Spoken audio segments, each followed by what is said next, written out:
I would, it's now 9 o'clock, but I'm going to say we're going to wait another couple of minutes until all the motions are signed. So if I'd appreciate your indulgence and patience for a couple of minutes, please.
Other side.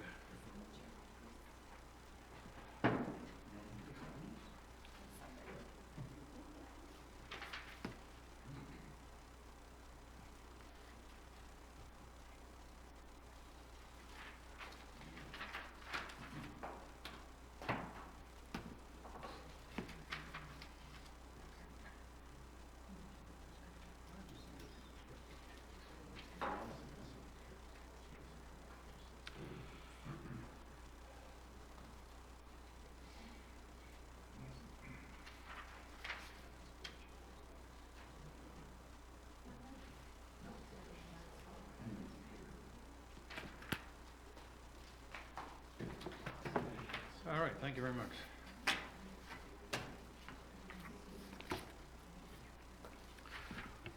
I got more. Oh, there's more. As long as you got the agenda one, please, sir. All right.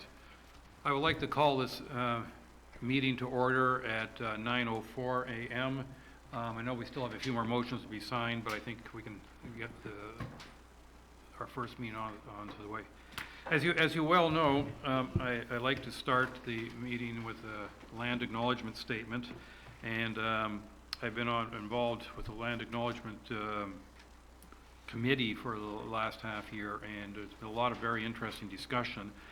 And I thought you'd like to know that some people are now suggesting an extremely brief land acknowledgement, and I'm going to give that to you, but then of course I'm going to add to it.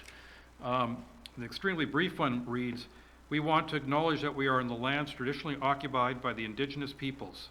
They continue to care for this land. They continue to shape the Township of Georgian Bay today. And we want to show our respect. Hundreds of years after the first treaties were signed, they remain relevant today in guiding our decisions and actions." To that, I want to add a couple things. One is I think special mention should be made of the Wataw and Moose Deer Point First Nations that are our immediate neighbors. And secondly, I'd like to point out on the wall in our chambers, you see a 10-foot-long banner, and I strongly encourage everyone, when they get a chance, to read that, because that is a brief overview of the history of the indigenous people with the newcomers over the last 500 years or so. And I think you might find it very interesting, and quite frankly, in some points, disgusting, our history. And I don't think I have to understand. I don't think that's I think that's probably an understatement, actually.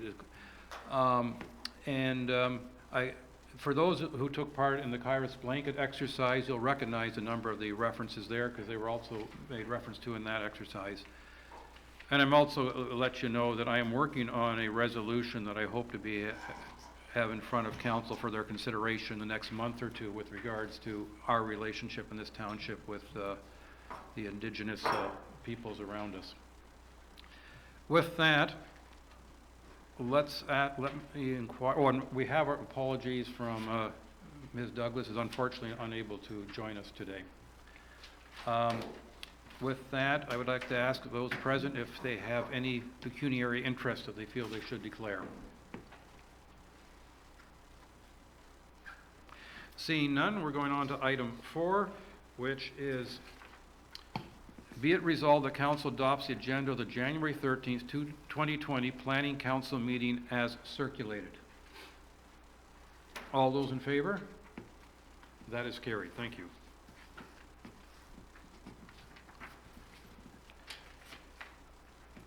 Next in front of us are three meetings with regards, three files with regards to road closings.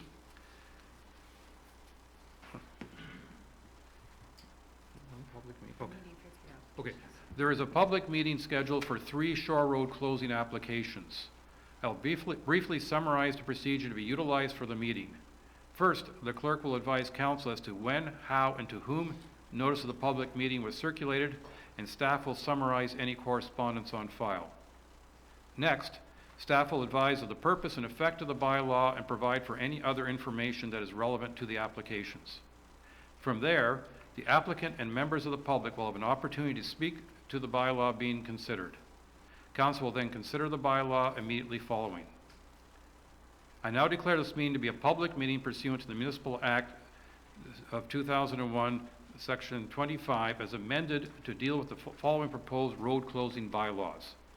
2014-65, Fleming. 2019-08, Ning, I'm not sure the correct pronunciation, but I apologize if I did that incorrectly. And 2019-01, Warden. To the clerk. Notice of the public meeting was published in a newspaper, and notice was sent to the abutting neighbors in the close proximity of the property at least 20 days prior to today's meeting. Thank you. And the first one is with regards to 2014-65 Fleming, to our acting deputy clerk, Ms. Kelly. Thank you, Mayor and Council. This Shore Road allowance has been requested as there is structures on the parcel of land. The total area to be sold is 890 square meters at a rate of $4 per square meter for a purchase price of $7,128 plus HST. Staff recommends that Council pass bylaws 2020-004, 2020-005, being a bylaw to stop up and close the Shore Road allowance in front of Lot 32, Concession 13, being Parts 1 and 2, 35R-26064 in the former Township of Baxter, now in the Township of Georgian Bay, municipally known as 12946 Georgian Bay Shore. This application was received on September 26, 2014 to stop up, close, and convey part of the original Shore Roads allowance in front of Part 1 of 35R-26064. There have been 3 surveys done on this property in the last 5 years. The first one was not approved. The second one had to be revised because of the new township policy for the 177.4 high water mark, and the third one, 35R-20604, is one that I will present today. This property is very large and has been challenging due to the lack of evidence in the area. the difficult terrain, and the wetland area. The cost spent on this application has been excessive for the applicant, which is why staff is asking council for only parts 1 and 2 to be purchased. The SR1 zoning requires that 60 square meters of shore road be purchased. The applicant more than meets this criteria and would finally like to rebuild her dock. The property is zoned shore SR1. There was one open building permit for septic alteration on this property from 2011. She just needs a final inspection. I'm going to go over the slides. This is the property. And this is the aerial view of the property. That's where it ends, and that's where it ends. Different shape. I included the plan from 2017 because the registered plan does not have any structures on it. This one does, so I've included both the one that is not registered and the one that was registered. This is, sorry.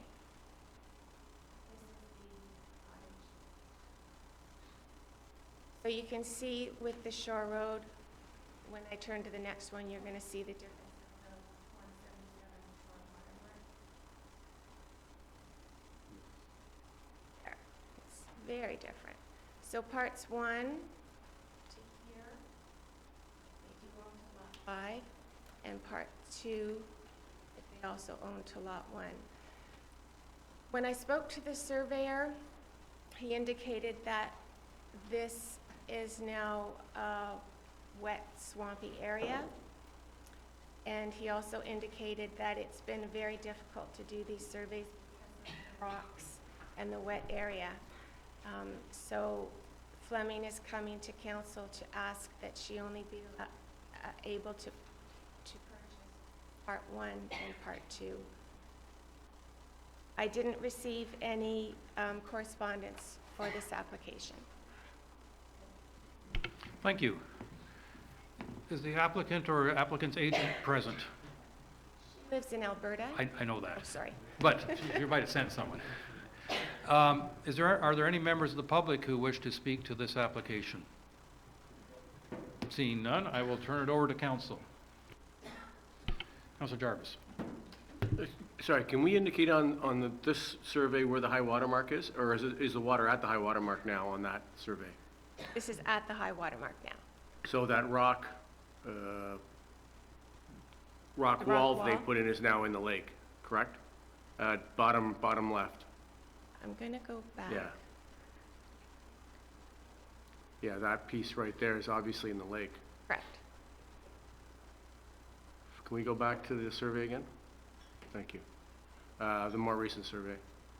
So the more recent survey doesn't have the buildings on it, right? Correct. If you go back to the earlier survey, I think there's a pump house showing on the part 1 allowance. Oh, it's right there. Maybe that's it, right? Is the septic? Nope, down. Is that pump house? Nope. There's a pump house showing in one of the shots here.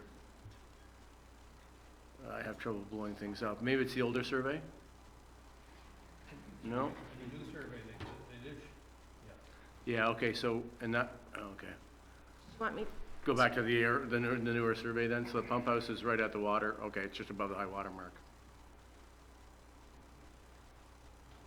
Thank you.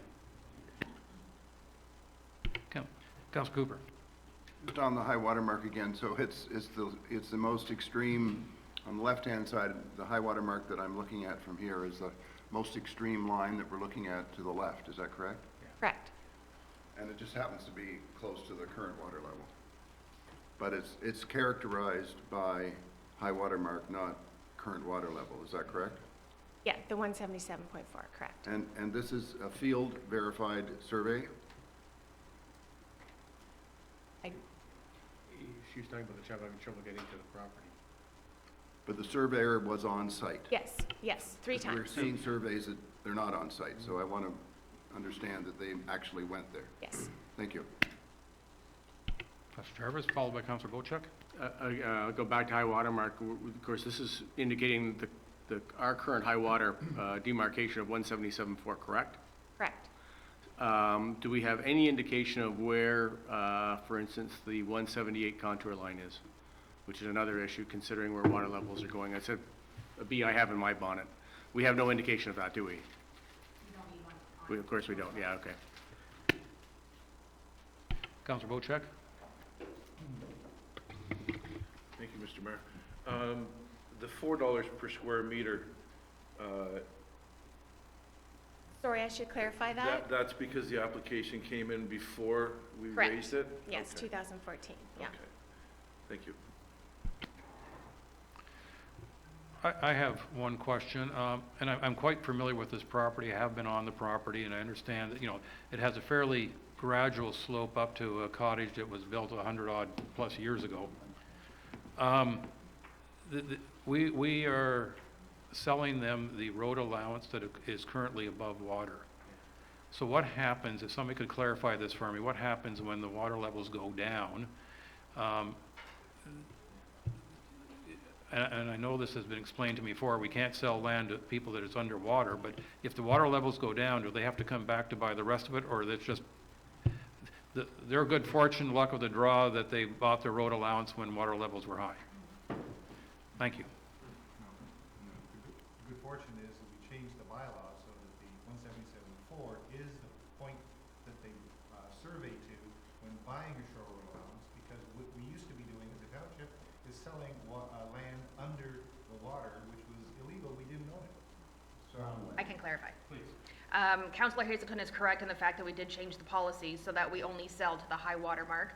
But if for any reason the water is above that and the shore road allowance is beyond that, if the water does go down, they will still own to the high water mark.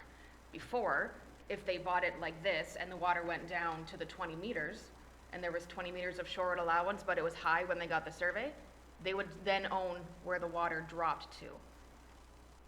But not anymore. They only own to the high water mark. And so does that mean the township continues to own the rest of the shore road allowance if the water drops down? Correct. Only until the 20 meters, and then it's MNRF. If the water happens to drop that much. Pleasantly confusing. Councillor Cooper? I was under the impression that it was, whether it's MNRF or Crown, it's not township land. Is that correct? After the 20 meters. Not the high water mark. That's correct. I still think we have a bit of an issue with our bylaw, thank you. Councillor Yanko? Does this property consist of lot 2, 3, and 4? Correct. 1, 2, 3, 4, and 5. Okay, so they're not purchasing the land in front of 4 and 5? Correct. And that's because of? It's very, the surveyor had explained to me that it's very rocky there, so I don't think she uses it. And also there is a dock from the neighbor that is partially on lot 5. That's the neighbor's lot. Correct. And she's fine with that.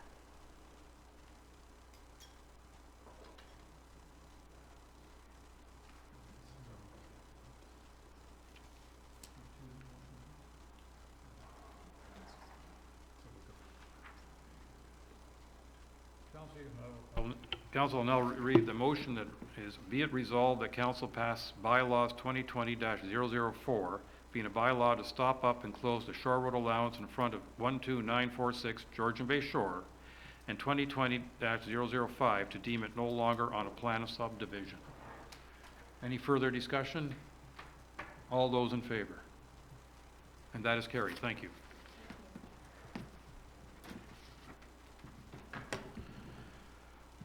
Next on our list is application 2020-04, please. I have, Oh, you're right. okay. Well,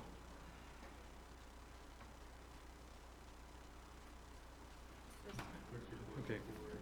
Okay, so it's for bylaw Oh, I'm sorry, 2020-008. you're reporting the report number, okay. Yeah, Sorry. report number, You're correct. bylaw number, as long as it's and I can't pronounce the name properly, Nig, Nig? Well, that's what we'll, and I apologize. yeah. Thank you. 19-08 Nig, the shore road allowance has been requested to be closed as there are structures on the parcel. The total area to be sold is 1,055 square meters at a rate of $8 per square meter for a purchase price of $8,440 plus HST. It is recommended that council pass bylaw 2020-008, being a bylaw to stop up and close the shore road allowance in front of Lot 32, Concession 7, being Part 1, 35R-26072 in the former Township of Baxter, now in the Township of Georgian Bay, municipally known as 1119 Honey Harbor Road, Georgian Bay Shore. This application was received on July 15, 2019, to stop up and close and convey part of the original shore allowance in front of Part 1 of 35R-26072. The applicant would like to own the shore allowance. The property is zoned SR1. There are no open building permits for this property. I did not receive any correspondence from neighbors regarding this property. I'll go through the slides. This is the property. These people already own their shore road on this side. This is property. There's Harbor Road. This is the registered survey of the property, so you can see that they're on the shore road allowance there and on their lot there.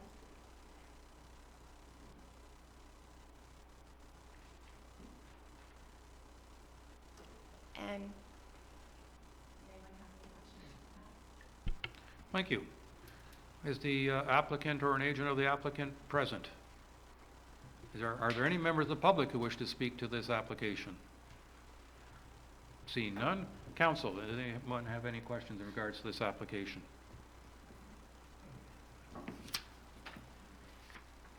Councilor Bochek. Thank you. Being that the shore road allowance, by the survey given, comes all the way to District Road number 5, I'm wondering if there's a setback that the District of Muskoka has that infringes on this property. And I'm wondering if we asked for comment from the District of Muskoka on this. no, we did not. I'm assuming that because it lines up with this other property, that the district would be okay with that. But Jessica, I don't know if you want. Yeah, I'm just concerned that maybe the property owner thinks that they're buying the shore road allowance right up to Honey Harbor Road, where it wouldn't be that way. If I may, through your worship, as Nicole stated, the line follows the current road allowance line of the district, so they're not purchasing any part of the road allowance from the district. Okay. Thank you. Any other questions? The resolution reads, be it resolved that council pass bylaw 2020-008, being a bylaw to stop up and close the shore road allowance in front of 119 Honey Harbor Road. All those in favor? That motion is carried. Thank you.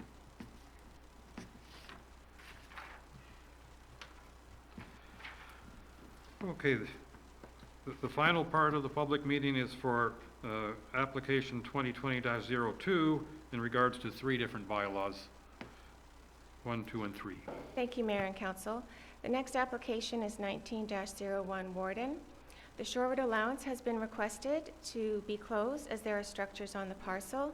This is a land swap with the township, so there is no purchase price. The recommendation is that council pass bylaw 2020-001 and bylaw 2020-002, being a bylaw to stop up and close part of the original shore road allowance in front of lot 23, concession 15, shown as road allowance PM 4185, being part 2, 35R 26080, in the former township of Baxter, now in the township of Georgian Bay, municipally known as 229 Crooked Bay Road, 6 Mile Lake, and that council passed bylaw 2020-003, dedicating Part 1, 35R, 26080 as a public highway and named it Crooked Bay, and that the applicant be reimbursed the sum of $2,260.33 for the extra fee of the survey, which was $1,685.33, and half of the initial cost of the lawyer, which is $575. The SRA application was received on March 15th, 2019 to stop up and close and convey part of the original Shore Road allowance. The applicant was approached by staff to redo the original survey in order to facilitate a land swap. The applicant will receive Part 2 and the Township of Georgian Bay will receive Part 1, which is located at Crooked Bay Road. Property is zoned residential SR6. This is the subject property, this is Crooked Bay Road, and this is what the township would like to own. Again, subject property, road, and this is what the township would like to own.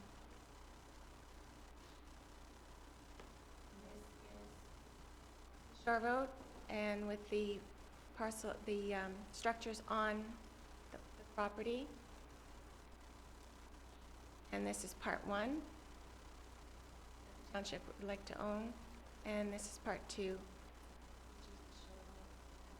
the applicant would like to own. And I didn't receive any communications from neighbors regarding this property. Thank you. Once again, is the applicant present? I'm here. Is there anything you, pleasant surprise, thank you. Is there anything you would like to add to I'm this? not sure whether you're full. The joint. Actually, if you're going to say, can I ask you to come forward and turn on the microphone? This meeting is being recorded, and unfortunately back there, your voice may not be picked up. Sure.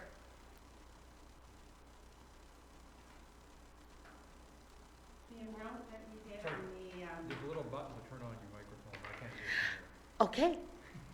Can you hear? Okay, the amount of $2,835.33, did you say to split like totally in half?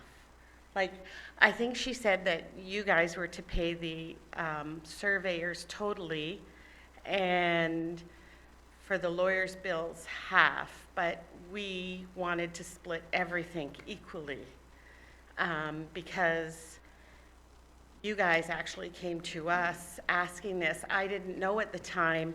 I did ask Jessica if we could use our lawyer, and we had to use your lawyer, apparently HGR or something, because that's who does your land swap, and it's a lot more money. So that's why we've asked here at the council if we could just have half. If I understand what's in front of us, the township is offering to pay all the extra work done on the survey, which was almost $1,700. Yes. And half the legal fees. Yes. So you're getting more than half overall, if I understand it correctly. Yeah. So we're trying, obviously, the staff was trying to be fair. Okay, that's fine. Well, I mean, I think we just got it, we're just been bogged with bills, and then this came up. And how this all came about was we wanted to put a dock in, sorry, and we couldn't get a permit. And so that's what happened.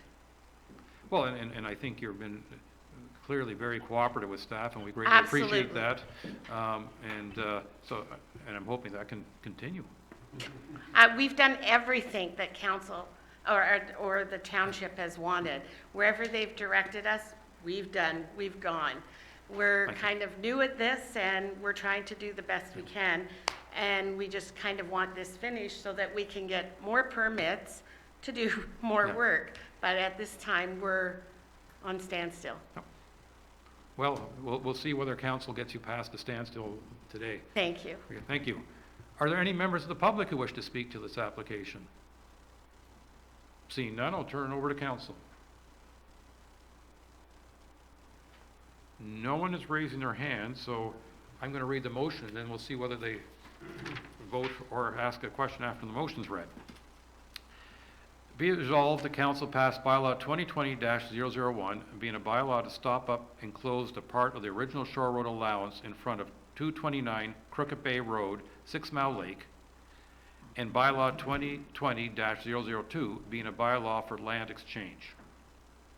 And the council passed bylaw 2020-003, dedicating Part 1, 35R-26080 as a public highway named Crooked Bay Road, and that the applicant is reimbursed the sum of $2,260.33 for the extra fee in the survey and half of the initial cost of the lawyer. All those in favor? Oh, Councillor Wojcik.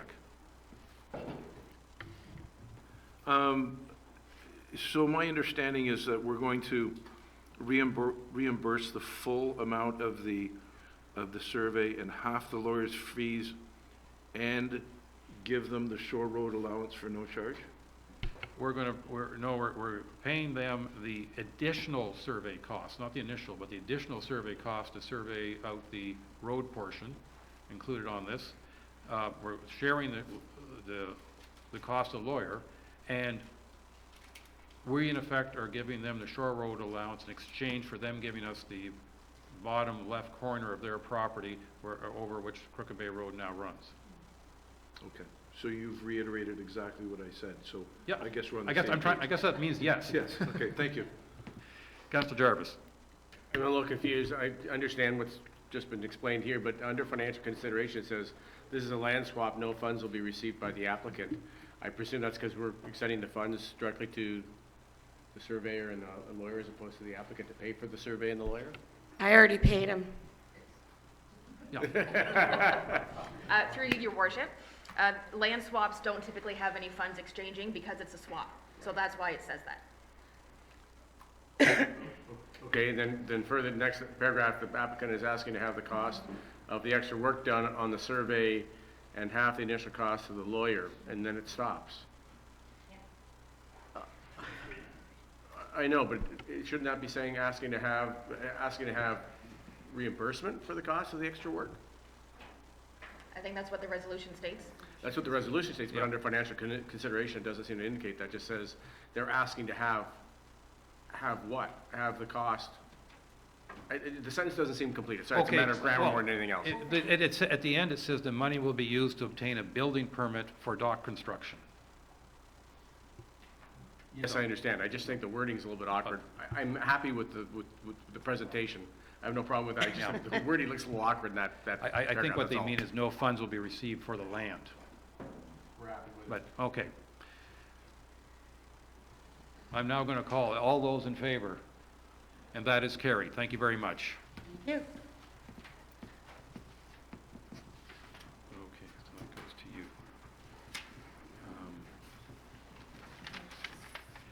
So now we have to. Okay, the next section of our meeting is a public meeting held under the authority of the Planning Act. This morning, there's a public meeting scheduled for 2 proposed zoning bylaw amendments. I will briefly summarize the procedure to be utilized for the meeting. First, the acting clerk will advise council as to when, how, and to whom notice of the public meeting was circulated for the proposed amendments being considered. The acting clerk will also advise of the appeal procedure. Next, staff will advise of the purpose and effect of the bylaws and to provide any other information that is relevant to the applications, and the acting clerk will summarize any correspondence on file. From there, the public will have an opportunity to provide comments on the amendments being considered through the mayor. Please be respectful of others' time and be concise with your comments. There's no need to repeat others' comments. It is fine to agree with previous comments. All commentators are encouraged to provide written comments to ensure the accuracy of the comments provided. After the public discussion, the public meeting will be closed. Council will then have an opportunity to provide comments for clarification. In other words, and just for, if I may, for clarification, council is not required or expected to make a decision on these particular applications today unless we feel, based on the public comments and that, we can approve. I now declare this meeting to be a public meeting pursuant to Section 34 of the Planning Act to deal with the following proposed amendments. Z19-16 in regard to undersized islands, and Z19-18 in regards to Cheque.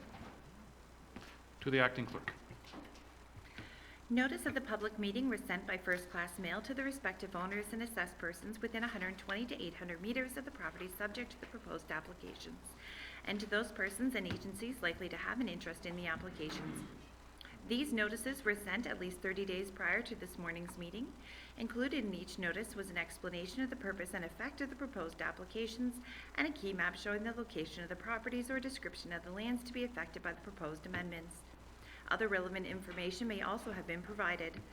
These circulations were all provided in accordance with the provisions of the Planning Act and the Township of Georgian Bay official plan.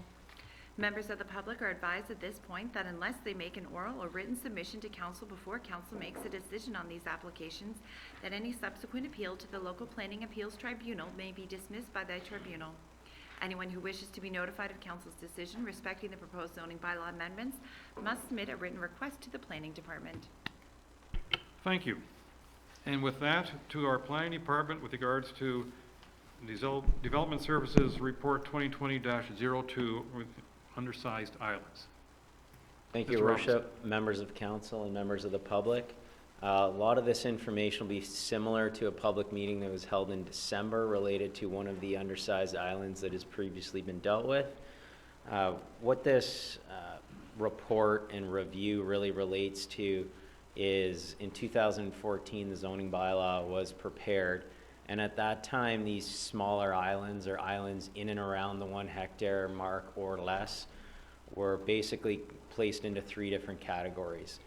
If the small, we'll refer to them as small islands. If the small island was developed with a cottage, it was put into an SR zone category with a -51 exception. That meant you couldn't expand or couldn't develop any additional structures on the island. If that island was vacant, it was placed in an NSI zone or a natural state island zone, which meant you can't do anything with it.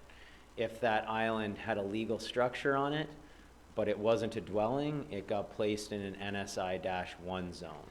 So those are the 3 sort of categories that exist for these undersized islands. About a year ago, staff, along with a couple of councilors and some association members, had a look at a number of islands in the municipality because it had been identified that there appeared to be some errors with respect to zoning bylaw 2014-75, where some of these islands may have been incorrectly zoned. So there was a review done of a number of these islands, and we had identified about 70 or so candidate islands for consideration. We undertook an open house meeting in September to review those islands with members of the public. The number has been reduced down to about 15, and that's what you see in the bylaw that's before you today. I did undertake to contact the owners of all of these islands. I think we've reached almost all of them. There was about 4 that we didn't have their contact information for, and when the notice was sent out, we specifically provided them with a number to call so that we could set up a call to discuss their islands, and I believe we did hear from all of them. So we have undertaken a significant round of consultation with those property owners.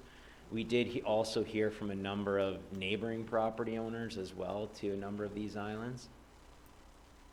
Included in the staff report, you'll see a table that identifies the comments that were provided with respect to each of these islands from the property owners or from the neighbors and how they've been addressed. At this point in time, and more or less this is somewhat of a housekeeping exercise as well to fix previous errors. What I've identified is that there's 2 islands that sort of remain in question right now, and I'd like to draw your attention to those islands. I think those are the 2 most specific ones. The other islands, there's agreement on effectively to move forward with the zoning of those. And the best place to look and the easiest place to describe that is in the bylaw. Those islands or in the schedules to the bylaw. So item number C of the bylaw, make sure I've got it here. Bear with me for one moment.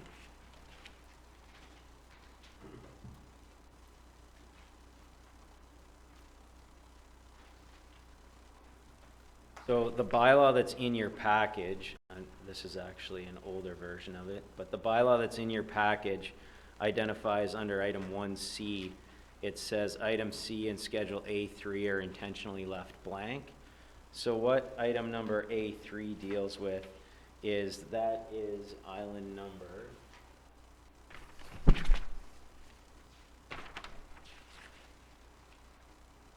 That's island number 2. 2 Island 2830 or Island 107D, and that's in the Cognoscene community. We actually had an opportunity to speak with that property owner and also speak with I had a call from the solicitor for that property owner on Friday.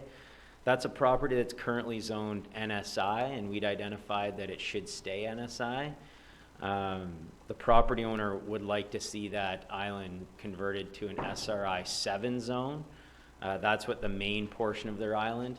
What this situation is it's a situation where you've got a main island with a cottage on it and then a smaller island that's abutting it. In times of low water, it functions as one contiguous piece of property, but in high water such as now, they're 2 separate island properties. So we are recommending that be removed from the study, and we have indicated that to the property owner and the solicitor, so it would not apply. The other island that's subject to this is item F from the bylaw. And that island is 2 Island 1650. And what that island, it's a similar situation. That's an island that in the zoning bylaw right now was zoned SRI 2. It's an undersized island that's vacant. It's a similar situation in that there's a main island with a cottage on it, and then there's an abutting island that's small that has nothing on it. And both of those properties were SRI 2 currently. We recommend that island, the smaller island, be zoned to the NSI zone. The owner, I had an opportunity to speak with her on the phone, and she's provided comments, and what she indicated was that she'd like some more time to evaluate what's being proposed and to consider the proposed zoning and provide further comments. So based on that, those comments that are received, if council's thinking of adopting or passing the bylaw today, I'd recommend that item F actually be struck out as well. That was a discussion that was conducted on Friday as well, so that the bylaw has not been updated to reflect that. So item C and item F are the 2 that I would recommend be removed if council considers the passing of the bylaw today. So with respect to all of the other islands that were identified, the landowners were generally in agreement with the proposed zoning changes that were identified. One of the reasons I'd just like to bring up for why we went from effectively 17 or 70 or so islands down to the 15 is there were a number of islands that were NSI that we had identified had a structure on them. So the proposal was to put them into an NSI-1 zone. And through the comments that were received from the public and from council, one of the concerns was, are we potentially legalizing some structures that may have been constructed illegally by putting these islands in a -1 zone? So with that, we undertook a review of building permit files for those islands. So any island that you see on this list that's currently NSI, that's proposed to go to an NSI-1 zone, we have reviewed the building permit file, and there's a permit on file for the structure that exists on that. Where there wasn't a structure, we removed those islands from the study to undertake further review in the future. That was a modification that resulted as a result of the comments that were provided through the process. So unless council has any questions related to the islands, my recommendation today would be to pass the bylaw, but with the removing of item F from the bylaw, or the striking of that out, so that it can be considered at a future meeting once the owner has more time to review that in detail. So for Thank cl- you, so that completes my yeah, presentation. So for clarification, even though your original intention was to put 15 islands in front of us, you're only putting 13 islands for direct consideration today, if we choose to pass this bylaw. That's correct, yes. Thank you. Councillor Cooper. Wait, Councillor Cooper, do you mind allowing the public first? Because that's the way we're supposed to do it, now that I think about it. My mistake. Are there any members of the public and/or those owners of these islands that wish to speak to this file? Yes, if you wouldn't mind coming forward and identifying yourself and turning the microphone on. Hello. My name is Kelsey Sparedro, and we are Island 70 on the list. I did speak to Jamie, and Jamie, sorry, I'm supposed to let you know, send you an email, but anyways. I just want to clarify quick. This is more a question for Jamie, probably not the greatest place, but we are going to, I thought that yeah. I'm afraid our acting clerk did not get your name on. Oh, Kelsey, Kelsey, and last name is S-B as in Bob, E-R-G-I-O.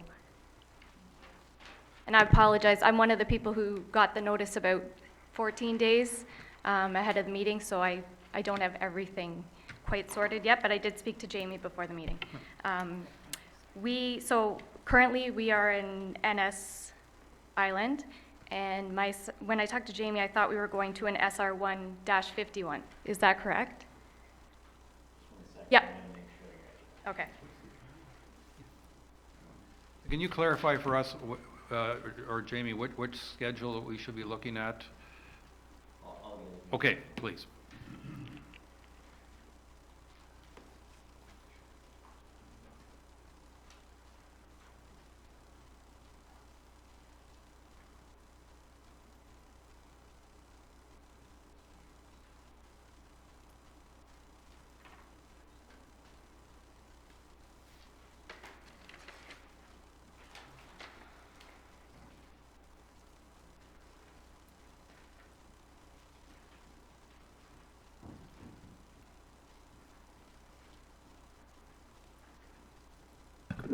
So from the schedule perspective, it's Schedule A11.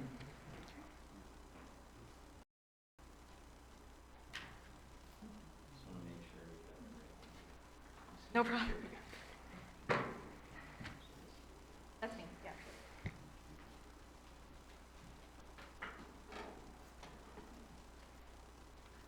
So it's Your Worship, the schedule is Schedule A11, or if you've got the aerial photos, it's 2 Island 406, and it's got Island ID number 70 at the bottom. So this island's currently in an NSI zone. It's got a dwelling on that property currently. And it's proposed to be zoned shoreline residential type 1 exception 51. That's the zone. I can pull it.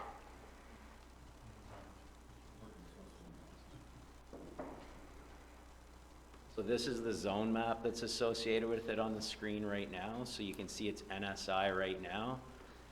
It's a long, or it's a quite a narrow property. We'll show you an aerial here in 1 second.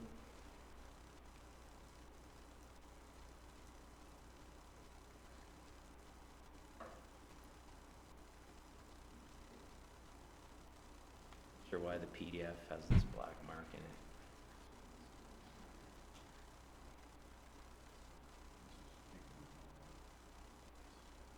So this is an island that was zoned NSI in the zoning bylaw. It clearly has a dwelling associated with it.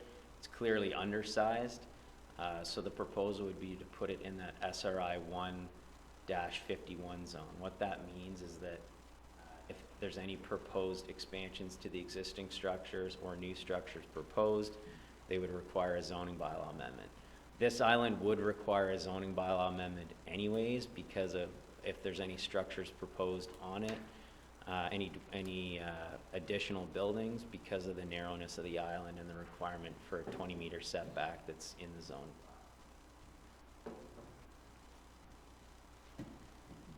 That clarified my question, actually. Sorry, I thought that I heard Jamie say it would stay as an NS1, a different type. So I just wanted to clarify that it was going to an SR1-51. Okay. Yeah, and we're in agreement. I just, essentially, there would be no record of permit for that dwelling because it's 1800s, so I just wanted to make sure. Yeah, Okay. yeah. But, Okay. but the zoning would recognize the existing structures. Yes. Okay. Yeah, no further comments. Okay, That's it. thank Okay, you very thank much, appreciate it. Anyone else from the public wish to add any comments or questions with regards to this proposed bylaw? Mr. Matthews, you know the drill, do you not? Not necessarily from this side, but I will try. Thank you, Your Worship, members of council. Could you please identify yourself? My name is David Matthews, Matthews. I just, first of all, want to say congratulations on trying to tidy things up that sort of slipped through the passes before. But Jamie, I guess clarification, because I didn't print out the big package. You said there was 3 different categories that you were proposing. The first one is, or the middle one was NSI, which I fully understand. I was just a little confused between the first and the third, the difference between those. Your Worship, so these are categories that exist currently, but these are so the first category is the situation that we're looking at here, where you've got a dwelling that exists on an island, Right. but it's undersized. So the zoning that would apply to that is a shoreline residential zone, with an exception, and the exception effectively says you have what you have, you're not allowed to construct anything further unless you seek planning approvals to do that. So that's the category 1. Yep. Category 2 you got, which was the NSI, which is if there's nothing there. Category 3 would be an island that, for example, might have a dock, that there's a permit for the dock, or a dock that predated the establishment of the zoning bylaws. Or maybe there's a shed or something like that on an island that was constructed legally predating the zoning bylaws. So those are the islands that would get the -1 exception associated. So again, they could keep what they have, but nothing Correct. new. That's correct, yes. All right. Thank you for that. I also wondered, on the 2 islands you talked about in Cognition that you've asked to be removed from today's possible decision-making, could we possibly see them on the overhead, just so I get a better understanding of where it is?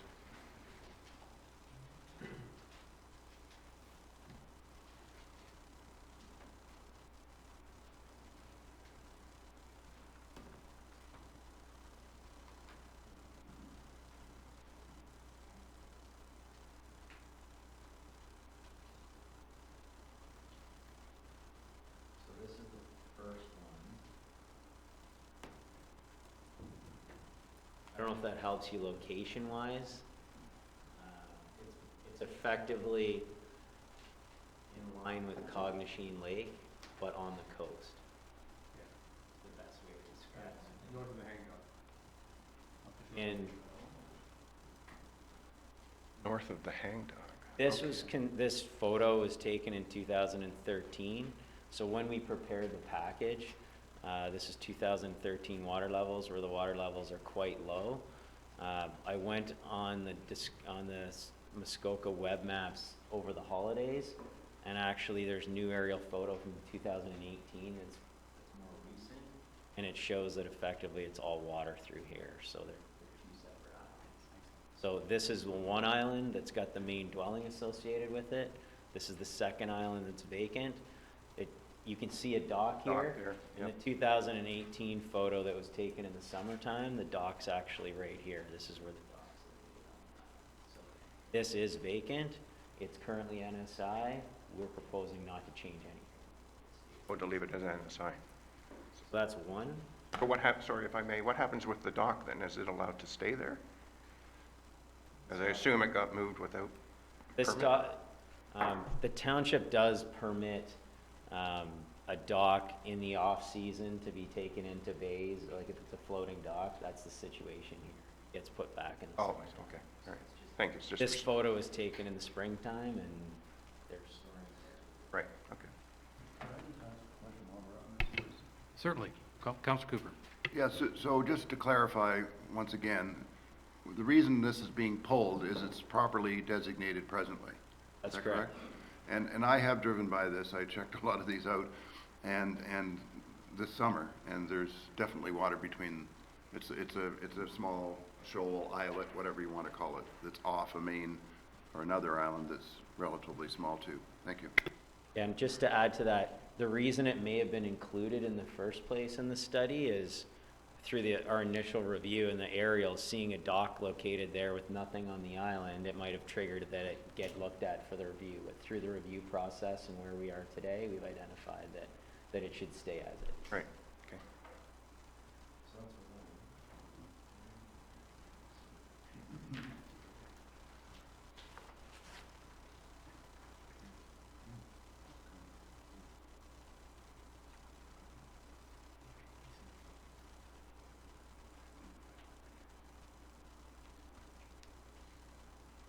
This is the other one that's proposed to be removed. So as you can see, there's a main island here with a dwelling associated with it.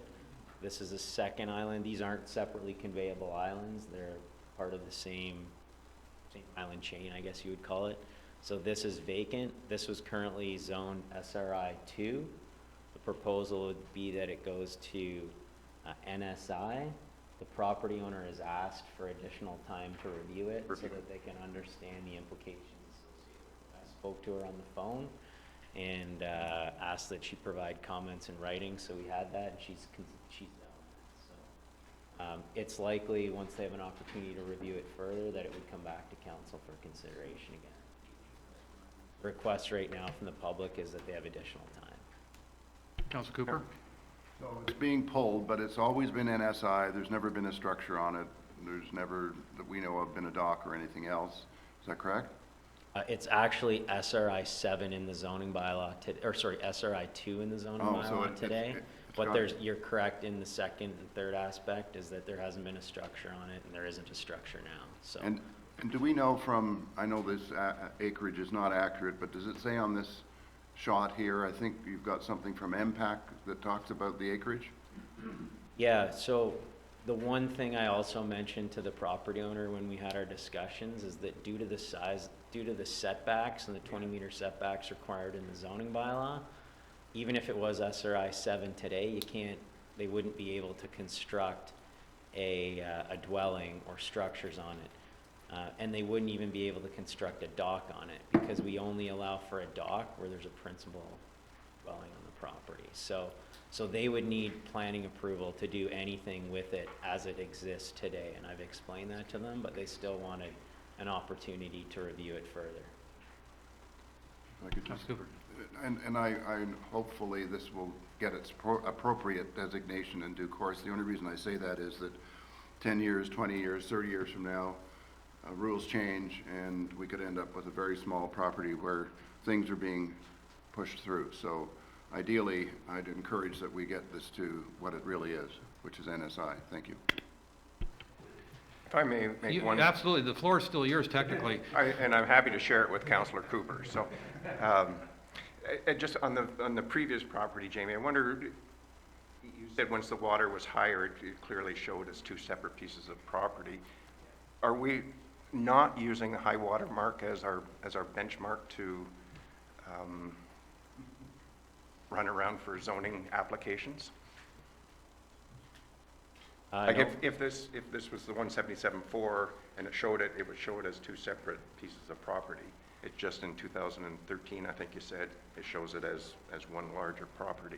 Yep, through your worship, from a planning perspective, yes, if there's a survey constructed on this, all that red line is too, I should have mentioned, is that's the Terranet parcel fabric, so it's not a surveyed high water mark by any standard, but if there were a high water mark surveyed, I can with 99% certainty tell you that they'd be two separate properties. But thank you.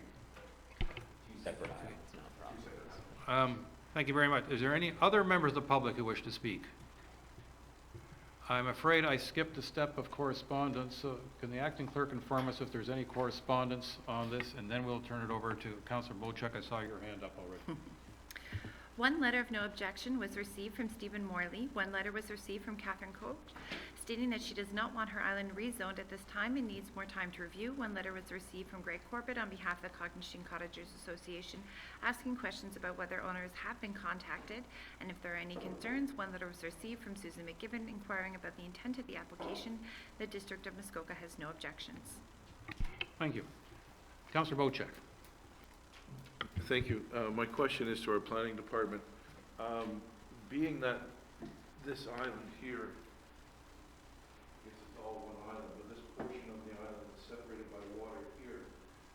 Is it also separated by water here? And if not, could this land be conveyed to this property here being the adjacent land, and then it would be big enough to build on? In times of high water, it is separated on the east side as well. Thank you. Thank you. Councillor Cooper. Yeah, just for clarification, I'm recalling our discussion back in September, and yet I'm reading a line here that says, following the open house meeting, the number of islands where a zone change is to be contemplated has been reduced. It was my understanding in that discussion that the number hadn't necessarily been reduced, but that in fact, these ones we're looking at today are considered to be the low-hanging fruit. In fact, I think those were the words that were used at the time. And so there's still a number of properties that need to be examined. We were trying to deal with, I think, deal with some very specific properties where we've had some legal issues and wanted to get it done. Secondly, others that were quite obvious. But I'm just encouraging us to remember that this is not the end of the story. Is that correct? This is to our planning consultant. Worship, there's other islands, and these are the low-hanging fruits, so to speak, so there's other islands that can be looked at in the future. And there will, as you recall, there was a public meeting with respect to a proposed official plan amendment related to undersized islands, and we'll likely come back to council with that next month for consideration. So this is one step in a multi-step procedure to try to clean up the zoning on many of the undersized islands. That's correct. Councillor Cooper. If I may, I would ask that if we have a resolution that we make clarification that this is step one of several. I'm concerned that the future can always change, and I think the intent was that we still have quite a bit of work left to do with the number of properties. I think even 70 was probably low. That was the lowest, or the second highest bar, but I think we even have a higher bar. So I'm encouraging that whatever our resolution reads, I don't have it here in front of me, but that we make sure that we reference that there's more work to do in terms of identifying undersized islands that are either NSI or have been inappropriately zoned SRI 7 or 3 or 1 or whatever. Shoreline residential is not a zone that should be apportioned to a property, particularly those that are under half an acre or a quarter an acre and have nothing on them. That's my concern. Because you've asked for it, though I'm not going to call the vote, the resolution actually reads, either be it resolved that Council adopts bylaw 2020-10 being a zoning bylaw amendment for, it currently reads 15 undersized islands, we would change that to 13, or be it resolved that Council directs staff to prepare an updated zoning bylaw amendment and recommendation report that considers the information received at the public meeting for consideration at a future meeting. So while it doesn't make reference to other applications or other islands being considered, it doesn't imply that this is the end of it. No, but the report says is being to be contemplated has been reduced. So it doesn't go on to say, but there's low-hanging fruit. I'm trying to get clarification in the report. If it's not going to be in the resolution, I'd like to make sure that we ensure that our collective history and memory isn't changed sometime in the future. Mr. Robinson, can you confirm for us that you are continuing work on numerous other undersized islands? I can confirm that, yes. Thank you. Councillor Bocek. Thank you. Jamie, this is directed probably at you or anybody from planning. Any of the undersized islands that aren't going to get the NSI tag are going to be an SR1, an SR7, an SR whatever, and you said that it's going to recognize existing structures, existing buildings. Would that take into consideration, especially for the lady who came up here, both legal permitted dwellings and legal non-conforming dwellings? Yes, that's correct. Okay, thank you. Councillor Hazelton. Question for planning. On this A2 item, the 2 island 1650, the one we're seeing here on the screen, could you help me understand what information could be brought to you that would cause you to suggest that this shouldn't proceed with a migration from SRI to NSI?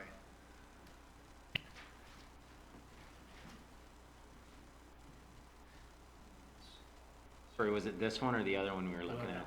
The other one?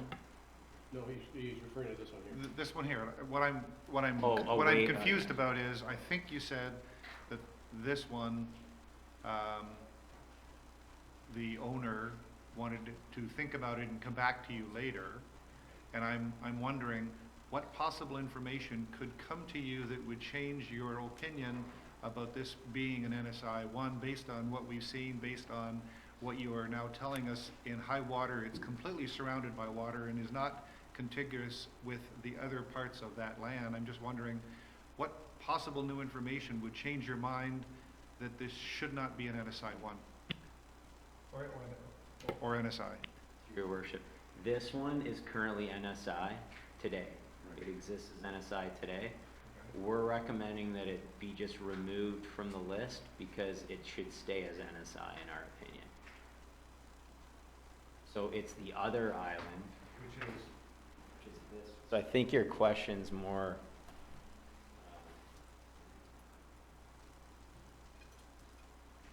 more applicable to this property. Okay, perfect. So I guess I'm confused as to, when we look at it here and what you've described here, I'm not sure that there's any information that would likely come to you that would change your opinion, or if there is, could you share what that kind of information would be?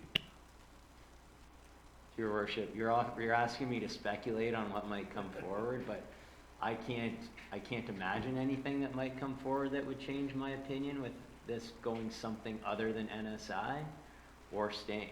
So, but I can't speculate on what that might be. But as it sits today, and as per our report, we had recommended that it go to an NSI zone. Council's really option is just carry forward with the bylaw as it's constructed right now and pass the bylaw in its entirety, and this island would get rezoned to NSI, or consider the comment that was provided by the resident and consider more time. So those are really the two things for council to think about. Not to belabor the point, but I'm just wondering, what information could possibly come forward that would change the opinion of it being migrated correctly to an NSI state? He's already answered that question. No, but he says he can't imagine Yeah. any. I'm just, so that to me But- says, but- why but, are we you know, even moving it from the list? Well, I think my understanding of this is a public meeting. We are not required to pass a bylaw at this meeting. If we choose to pass a bylaw at this meeting, we should probably take into consideration that in this particular island, the owner wants to provide additional information and have staff consider that before they would next bring it in front of us.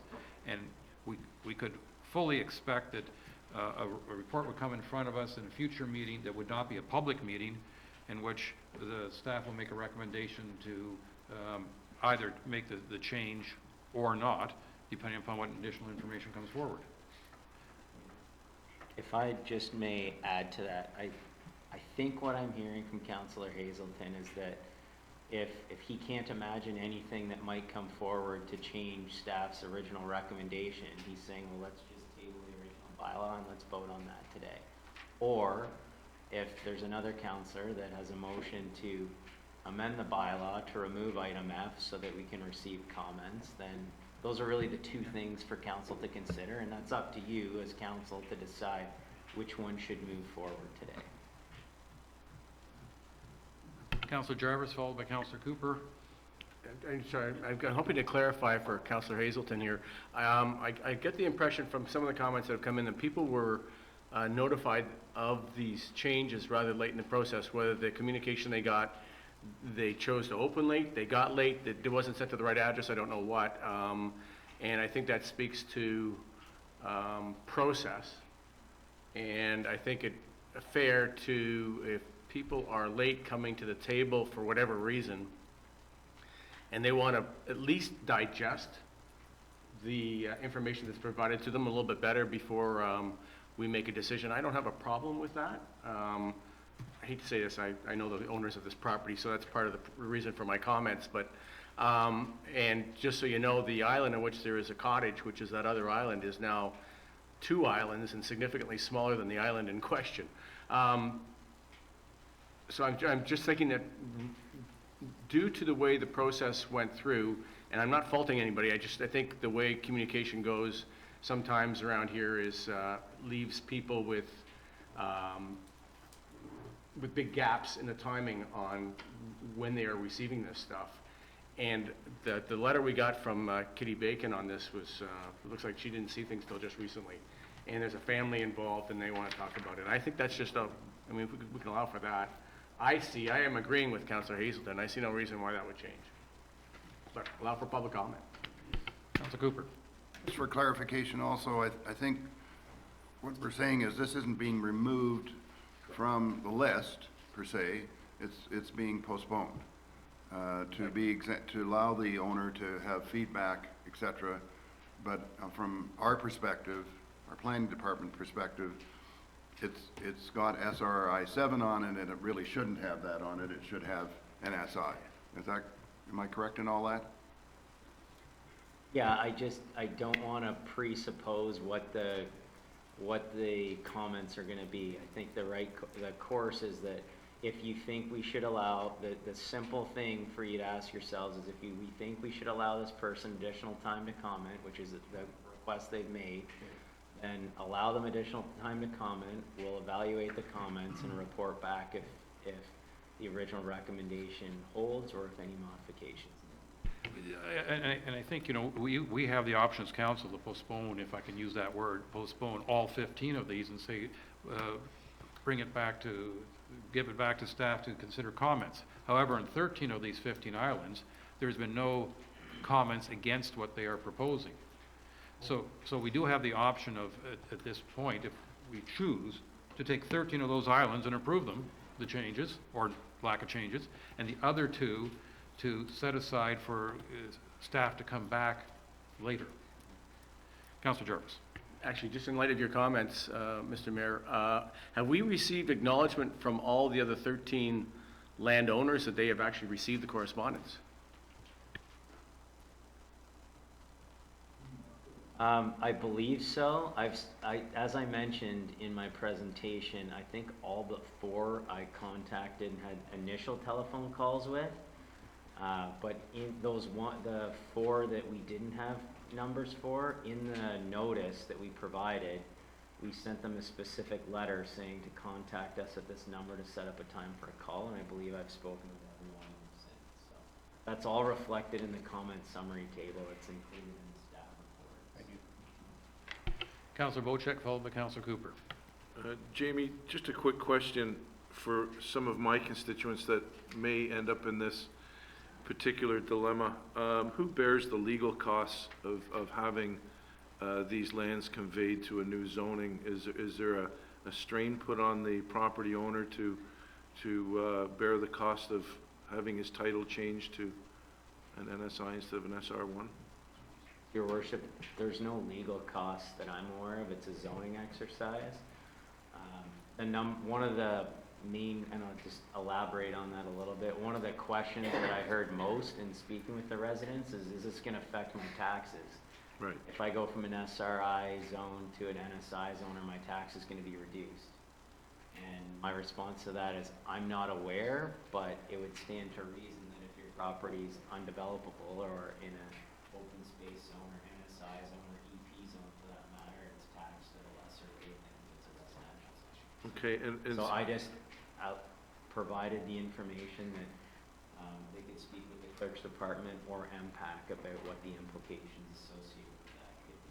sure, and the second part to my question is, because these are being rezoned as NSI, does not inhibit the property owner from selling the island as a no-space island, and maybe that's the concern of the resident, that as soon as it's tagged with a zoning of no-space island, that any value would be diminished almost to nothing.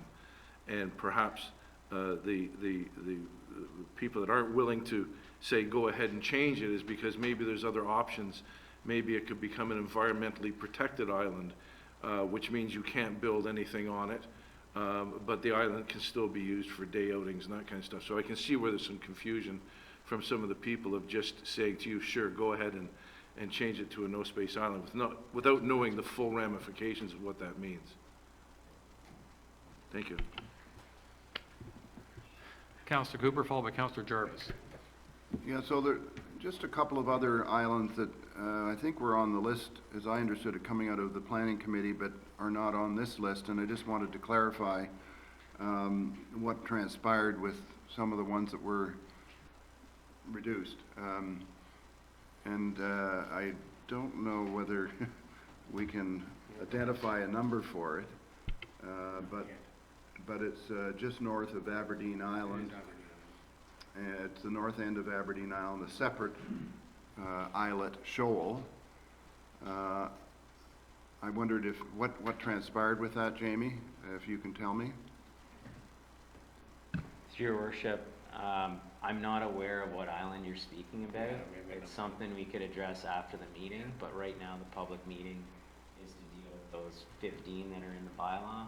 Well, 13 we're looking at potentially, so we could discuss offline after. So we did drop some other ones off then, is that correct? Well, I'm not sure. Not sure? what you're Okay, talking about, thank you. so. Well, I think, you know, there were 70-odd islands that were being considered. We've seen a couple of projects come in front of us. I don't think Mr. Robinson has at any time implied that the job is done, that there further consideration has to be made with other islands, for, you know, further assessments or what have you. So I think that we should allow that it's an ongoing process. Councillor Jarvis, do you want to add anything further? Point of clarification, so in re-identifying these properties, we're saying natural state is, I just need your clarification, I'm sorry. You've got the SR zoning and then you've got the NS zoning, and the SR, they're two different types of zoning we're looking at here in the SR department, and then one NS, is that correct? And I'll just continue, you can answer the whole thing. In an SR situation, and I presume not in an NS, but in an SR situation, even though it says you've got what you've got, you can still come to the planning department and council to see if you make any changes, is that correct? So just to answer your last question first, yes, any yes, if you have a SRI 7 or SRI 2 -51 after it, that's the exception that deals with the small islands and says you've got what you've got. Yes, you can come to council with a zoning bylaw amendment application, and based on your unique set of circumstances, council could and staff could consider an addition to your cottage or a new dock or something like that. So there is an opportunity through an application process to do that. And then your first question, I think, was related to there being 2 SRI categories. Yeah, in your, sorry, the verbiage, I think we're considering these islands and to maintain their current status or change it, and I got the impression we had 2 SR categories, or am I wrong? There's just one, it's confusing, but there's there's the -51 that applies to the SR categories, but what we've got the 7 SRI zones, depending on which community you're in. So it could be SRI 1-51, or you could be SRI 7-51, or anything. But the -51 is for the small islands. So, further clarification, so NS, if we designate something NS, it implies that nobody, the owner of that property cannot come to council with, or the planning department with any request, correct? No, I don't think that is correct. Anybody at any time can apply through the Planning Act for a zoning bylaw amendment. Doesn't matter what you're zoned. I think what it means is that if it's NSI, it's more difficult, and it identifies that, you know, this island is intended to stay naturalized. Okay, and I just want to confirm to make sure I got the right thing. You are suggesting that items C and F be removed from the proposed bylaw, is that correct? Your worship, I'm okay if item C stays because we've left it blank. Okay, It's of really course. item F that gets removed. So, this is if they want to pass that today. Yeah. This one's if they want to bring it back. so I'm sensing from council that with regards to, I'll call it 13 of the islands, that they're willing to vote today to make the change. So I'm going to make a modification to the resolution in that regard. Do we require a resolution with regards to the other 2 properties named, or they just will automatically go back to staff for, Yeah, change that to 13. Okay. and do I have to specify which?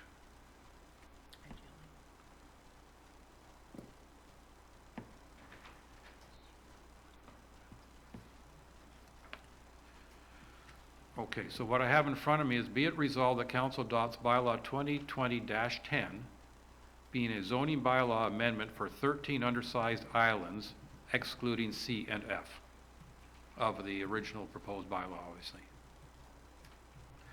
All those in favor? And that is carried. Thank you. Now, do we require anything further with the other 2 islands? Okay. And with that, we have Development Services Report 2020-1, which is the zoning bylaw amendment application Z19/18 for 2 Island 1800 Georgian Bay in Cognisheen, to the Planning Department.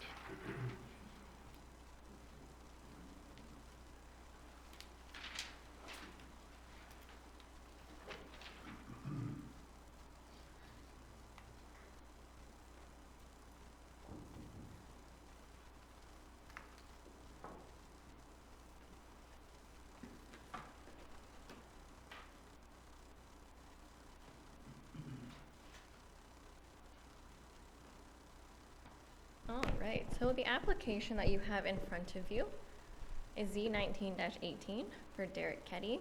So the purpose of the zoning bylaw amendment is to permit an accessory building with a washroom and a setback of 4 meters to another building where a minimum setback of 10 meters is required, and it is set back more than 20 meters from the high water mark.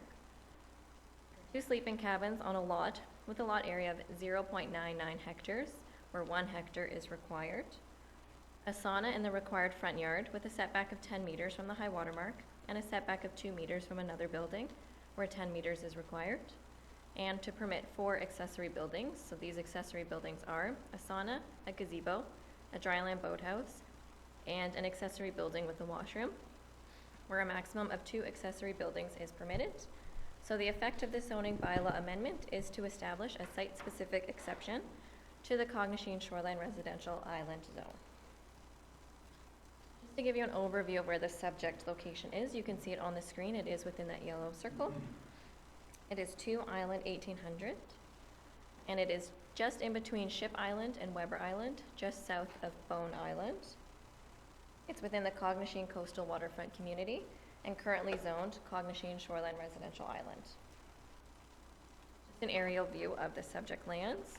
So you can see that it is a through lot. It's mainly developed centrally and towards the east, so you can see the existing dock.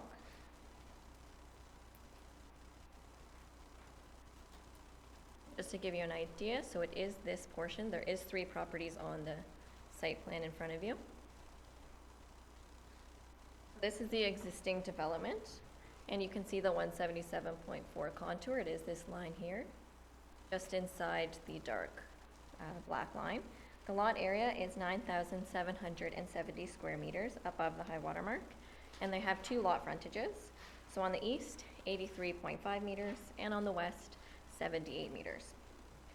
So there was comments received about this not being an official survey, and because it is not signed. However, the information on it is accurate, and it was confirmed by the surveying company that they did do an on-site verification in order to gain all of the information that is on this site plan in front of you. So the reason, which I think it got, for some reason it's cut off on your screen, but it shows on mine, it says owner's use only on the bottom under this box here. And the reason for that is because at the time when they would submit surveys to land registry, there was 3 categories that it could be submitted to. So those are for owner use only, for surveyor only, and for the public. So at that time, they could only sell a survey to a member of the public if it was a signed registered plan. When it is owner use only, it's for the owner of that property, for them to use for their own purposes and projects. So this site plan was done in 2003, and it was done when the lots were severed. So there's no requirement in the Planning Act for a survey, and there was no requirement by staff in order for them to submit an updated plan. As part of, on the application forms, it states that a site plan can be used as long as it is accurate, shows the existing lot boundaries, the existing structures, and has the high water mark on it, which this does. So the reason that a site plan is required for this application is to confirm 2 things. 1, the location of the high water mark, which as you can see on the screen, it does that. And 2, to confirm that the lot area is under 1 hectare, so they cannot, as of right, have 2 sleeping cabins, which is part of their request. So it confirms both of those things. Just to zoom in and to give you a step-by-step on what it is that the application is proposing, we're going to start with the building on the left of the screen. Actually, we'll start with the sleeping cabin. So the lot area is 9,770 square meters, which is just 30 square meters less than what you would need in order to be, as of right, have 2 sleeping cabins on your property. So it's reasonable to allow them to have 2 sleeping cabins because the slight deficiency is not perceivable. We don't require a new survey for accessory buildings. The only reason that we needed it was, again, to confirm that they didn't, as of right, get the permissions to have a sleeping cabin.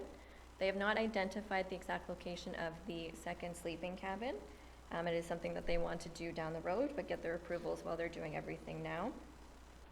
But a future sleeping cabin will have to comply with the setbacks and size requirements of the zoning bylaw at the time when they go to build it.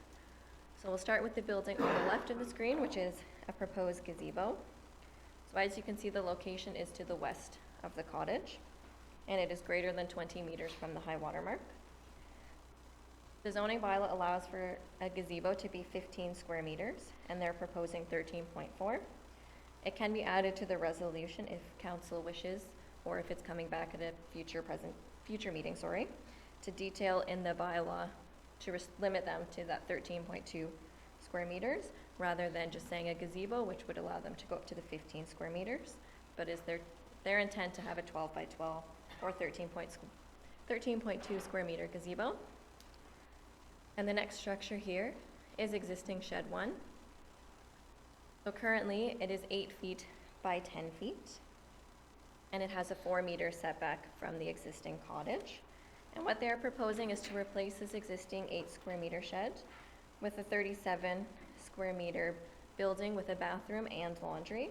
So currently there's only 1 bathroom in the existing cottage, and their existing sleeping cabin does not have a washroom in it. There's no room to be able to add another bathroom into their existing cottage. So they're proposing to put their laundry and their bathroom in another building. And you'll see in the site photos that they aren't able to push the building back any farther because there is a big rock behind it, and I'll show you that in some site photos coming up. And as you can see, it's set back from the water. Then we will move to this existing shed here. So this shed is proposed to be replaced with a sauna. The sauna will be 10 meters from the high water mark and 2 meters from another building. So they are proposing a dryland boathouse, which I will speak to next. So the zoning bylaw states that a sauna may be considered in the front yard if it's done through minor variance. In this case, they're doing it through a zoning amendment. They're proposing 10 meters from the high water mark as opposed to the 15 meters in the bylaw in order to utilize the existing footings of this existing shed. The zoning bylaw permits 15 square meters for a sauna, and the applicant is proposing 4.5 square meters. So this can also be added to the resolution if council wants that to be recognized on the bylaw to limit them to the 4.5 square meter that they're proposing on their plan. So it's right behind the dryland boathouse, so it won't be visible from the water. And next they are proposing a dryland boathouse. So they are proposing a 30 square meter dryland boathouse, which is what the zoning bylaw permits. So none of the buildings will impact the adjacent property owners, and the neighbor to the north, where you can see a portion of their property here, has submitted a letter of support. Just to put it into perspective, this is the existing development, so that's the existing cottage and the existing shed that's proposed to be replaced. So this is the area of the proposed boathouse, and you can see a portion of that existing shed that is going to be removed and replaced with the sauna. So the intent of the separation is to limit massing and maintain a balance between built and natural form. So there are no policies in the official plan in regards to sauna. They're only within the zoning bylaw. And it states that it may be considered in the front yard if you go through the planning approval process. And this is the north shore and the edge of the boathouse, and it is not visible to the abutting neighbor. And I do have some photos from the water where you can see the neighbors developed on the other side of the vegetation. This is looking out into the bay. So this is the reduced separation between the buildings. So this is accessory building 1, as I have classified it, which is the building with the washroom and so the separation will not change with the reconstruction.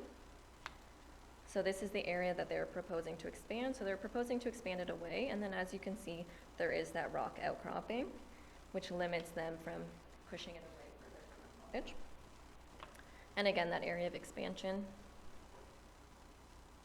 A closer view of that rock. So they're unable to push it farther away from the cottage in order to meet that 10-meter setback. And another view, and then it does drop off a little bit behind that rock.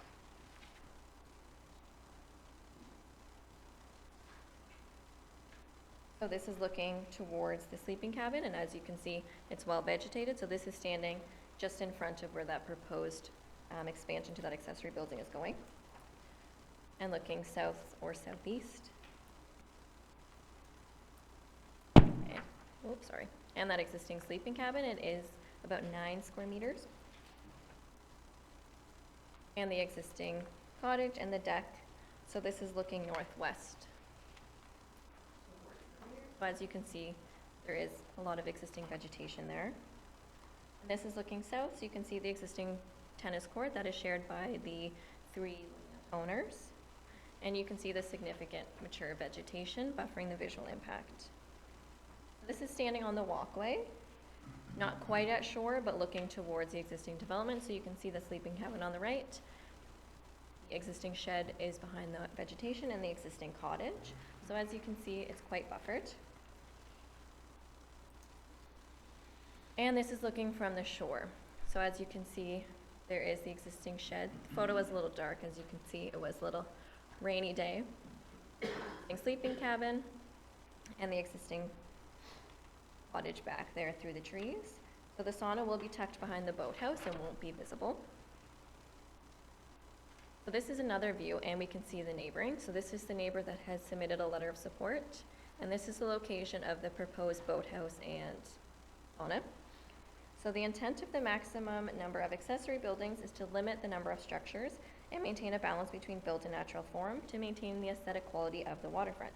The proposed buildings will be dispersed, and the gazebo will be on the west side, whereas the other structures are on the east, or fairly central on the lot. Just another view of that shoreline. This is just a very rough just to give you a general idea of existing shed 2 that's going to be replaced by the sauna and a boathouse, just to kind of put it in perspective on where everything will be situated on the lot. And the sauna will be tucked in behind that boathouse. And this picture just got a little distorted when I tried to put it on the screen, but it outlines locations of the proposed buildings. So as you can see, they're separated from each other on the lot, which will minimize the visual impact, also from the mature vegetation that is scattered throughout the property. And the gazebo will be behind the cottage towards the west shoreline. And another view of the proposed gazebo location. There is an alternate location, but it is on the west side as well. So we have received some correspondence, and I just wanted to highlight some of the main comments that we have received. The one is about the survey, which I've already addressed in detail earlier on in my presentation. Another comment that we have received is about a septic, and whether or not the existing septic will be suitable. So although it's not directly a planning issue, the applicant is aware that they do need to install another septic system for their proposed development, and they're aware of this before they submitted their application, and know that they're going to have to put in another one for the additional sleeping cabin. So the applicant already has plans to be doing this and is okay that they will do that, and they will be able to meet the 30-meter setback. It's about 130 meters depth, so they'll be okay from the planning side there. And also that we didn't have the flood elevation on the survey. That is not a requirement, but they will have to confirm at the building permit stage that their opening elevations, so any doors or windows, are above that specified contour, but that can all be done through the building permit stage. So the owner is here if you have any questions for himself, or if you have any questions for me. Thank you. Have we received any correspondence on this file, even though I know that the planner's already made reference to a number of items? 3 letters of objection were received from the Cognishing Cottagers Association, Greg Corbett, on behalf of the Cognishing Cottagers Association, and Beth Halpenny. 3 letters of support were received from Bill Sanderson, Kathy House, and Susan Chamberlain. The District of Muskoka has no objections. Thank you. And I understand the applicant is present. Do you wish to add anything to the planner's report? You've heard the routine. Identify yourself and turn the microphone on. I'm Derek Cheque, and I'm the landowner. Thank you for the opportunity to speak here. Just wanted to speak to the accessory building with the washroom. When we began this process, we started with discussions with the planning department back in 2018. At that time, we discussed the specifics of installing a washroom. There's an existing shed there that has laundry in it and storage. And we discussed with the planning department rebuilding that building as it's badly deteriorated, and adding a washroom to that building. And we received confirmation from Nick Popovich, who was in role at the time. The accessory building would be allowed a washroom, a bathroom and washing machine. The only variance in that case would be the reduced setback, which is the 4-meter setback that's equivalent to the existing building. So it would be replacing the existing building with the same setback and enlarging it to allow the addition of washroom and additional storage. Unfortunately, so based on that information, we decided to proceed with the new sleeping cabin, which, as you can see, is quite small. It's only 10 by 10, which allowed us to do that without having to go through the permit process. And we decided to go ahead with that immediately, with the understanding that we could put the washroom and laundry facilities in the new accessory structure. When we submitted our minor variance application in 2019, we were informed at that time that the bylaw had been changed, and which meant that installing the washroom in the accessory building would now need a bylaw amendment, as opposed, well, there was no variance required previous to that. So that's why we're here with a bylaw amendment application, as opposed to a minor variance or something else. And by the time we became aware of that, the small sleeping cabin had already been built.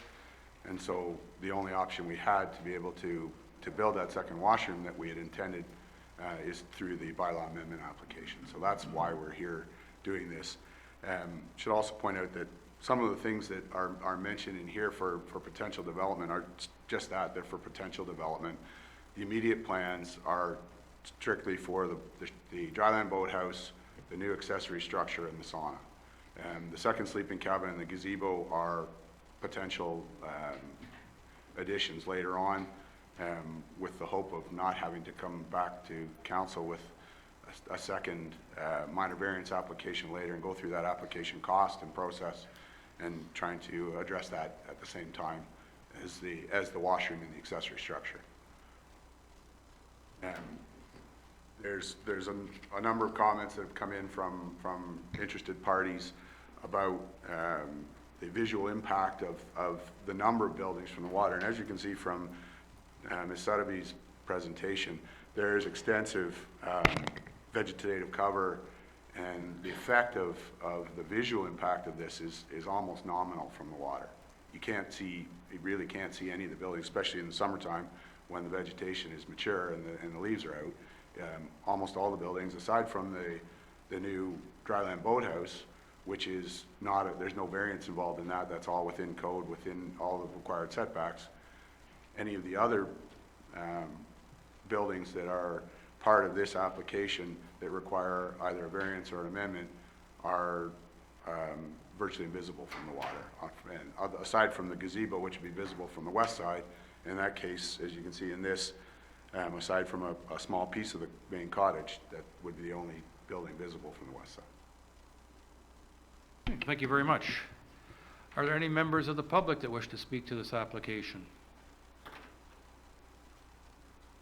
Mr. Matthews.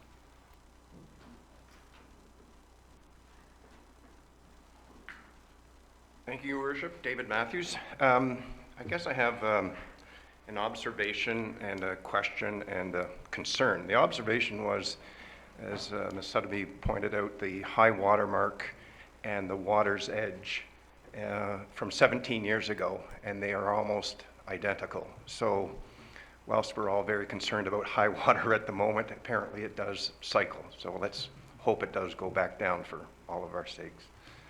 My question is, what does the planning department consider as frontage? Because it's a sort of a through lot, and you're mentioned, and I won't get the numbers quite right, but 75 and 87 meters or something close to that. Which side is considered front?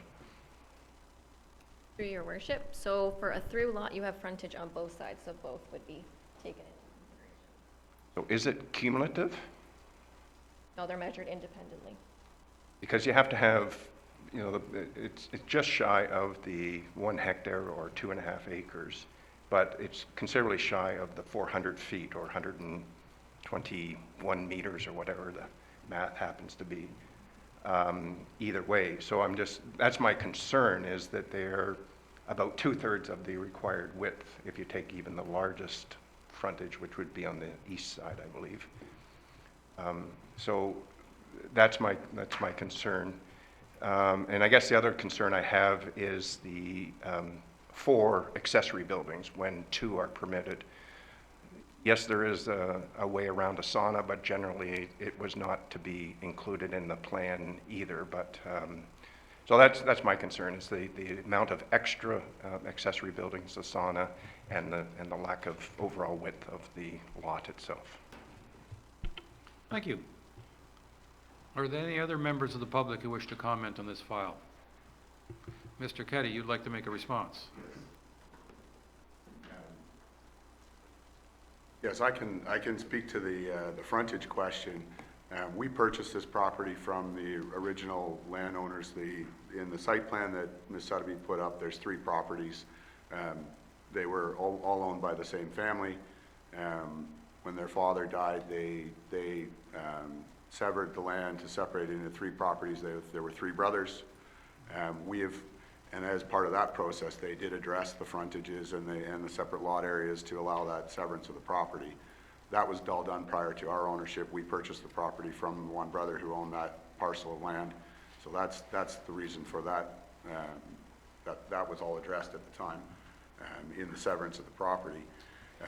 And just in regards to the sauna, I know this has been this is a an issue that comes up in discussion at times, and Dana, you might be able to address this, but the reference to the suggestion in the plan that saunas not be included, I don't believe there is a reference in the plan to saunas. Is that correct, Dana? Your worship, there's no reference to saunas in our official plan, only in the zoning bylaw.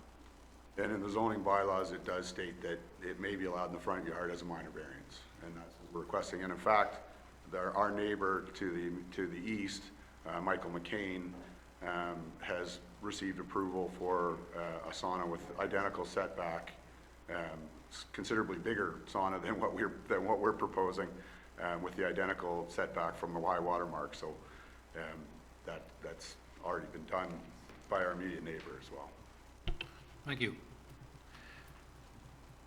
With no other hands going up, I'm going to return it over to council. Councillor Bocek, followed by Councillor Jarvis.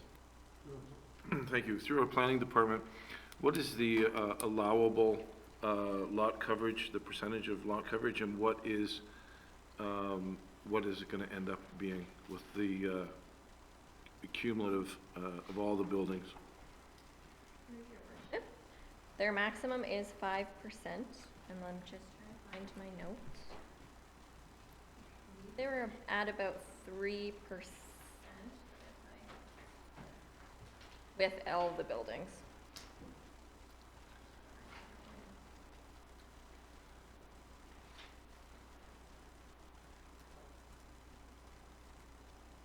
I believe they were proposing with everything that they're asking for, they were at about 3%.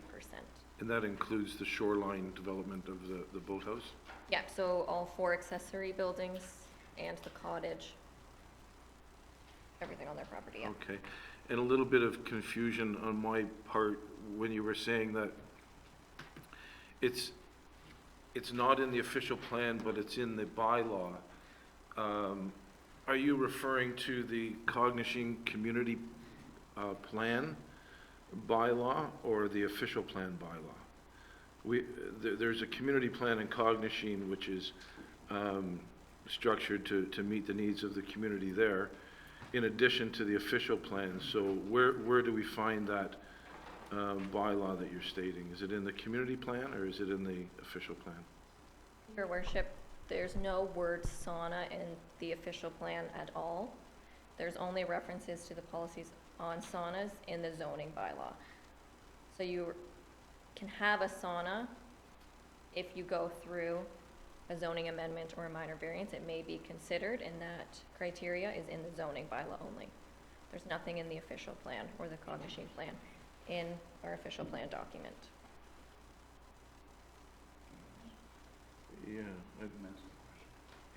Yeah, my question was, in the Cognition Community Plan, is there a reference to a sauna in the front yard? I guess that's probably a better way of stating it. In the official plan, no, there's only references in the zoning bylaw about saunas in the front yard. Mr. Robinson. Through your worship, to Councillor Bocek, the community plan for Cognition is incorporated into the official plan, so that's why Ms. Sotheby's saying it doesn't exist in the official plan. So Okay. it also doesn't exist in the Cognition plan. It's already been consolidated into our document. That's satisfactory. Thank you. Councillor Jarvis? It's funny, I think I'm asking the same questions, and we're asking the same questions we had when we had McCain and the sauna application come in. In my mind, a sauna is a big, little hot room, but there's also usually a shower associated with it, or and I'm curious to know, maybe from the owner can help on this too. Are we expecting that this sauna will be connected to the septic system, or is there a requirement that it be connected to the septic system? Or is there anything incorporated in the bylaws that indicate that a sauna will not include a bathroom, or if there is a bathroom, does it have to have a different reference entirely? I can address that. We'll let Ms. Sotheby answer first, and then you next if further clarification is required. Thank you. Through your worship to Councillor Jarvis, the only buildings that our zoning bylaw allows a washroom in, with the exception obviously of the main cottage, is a sleeping cabin or a detached garage or sleeping cabin within a detached garage. So that's why that accessory building kind of has its own definition.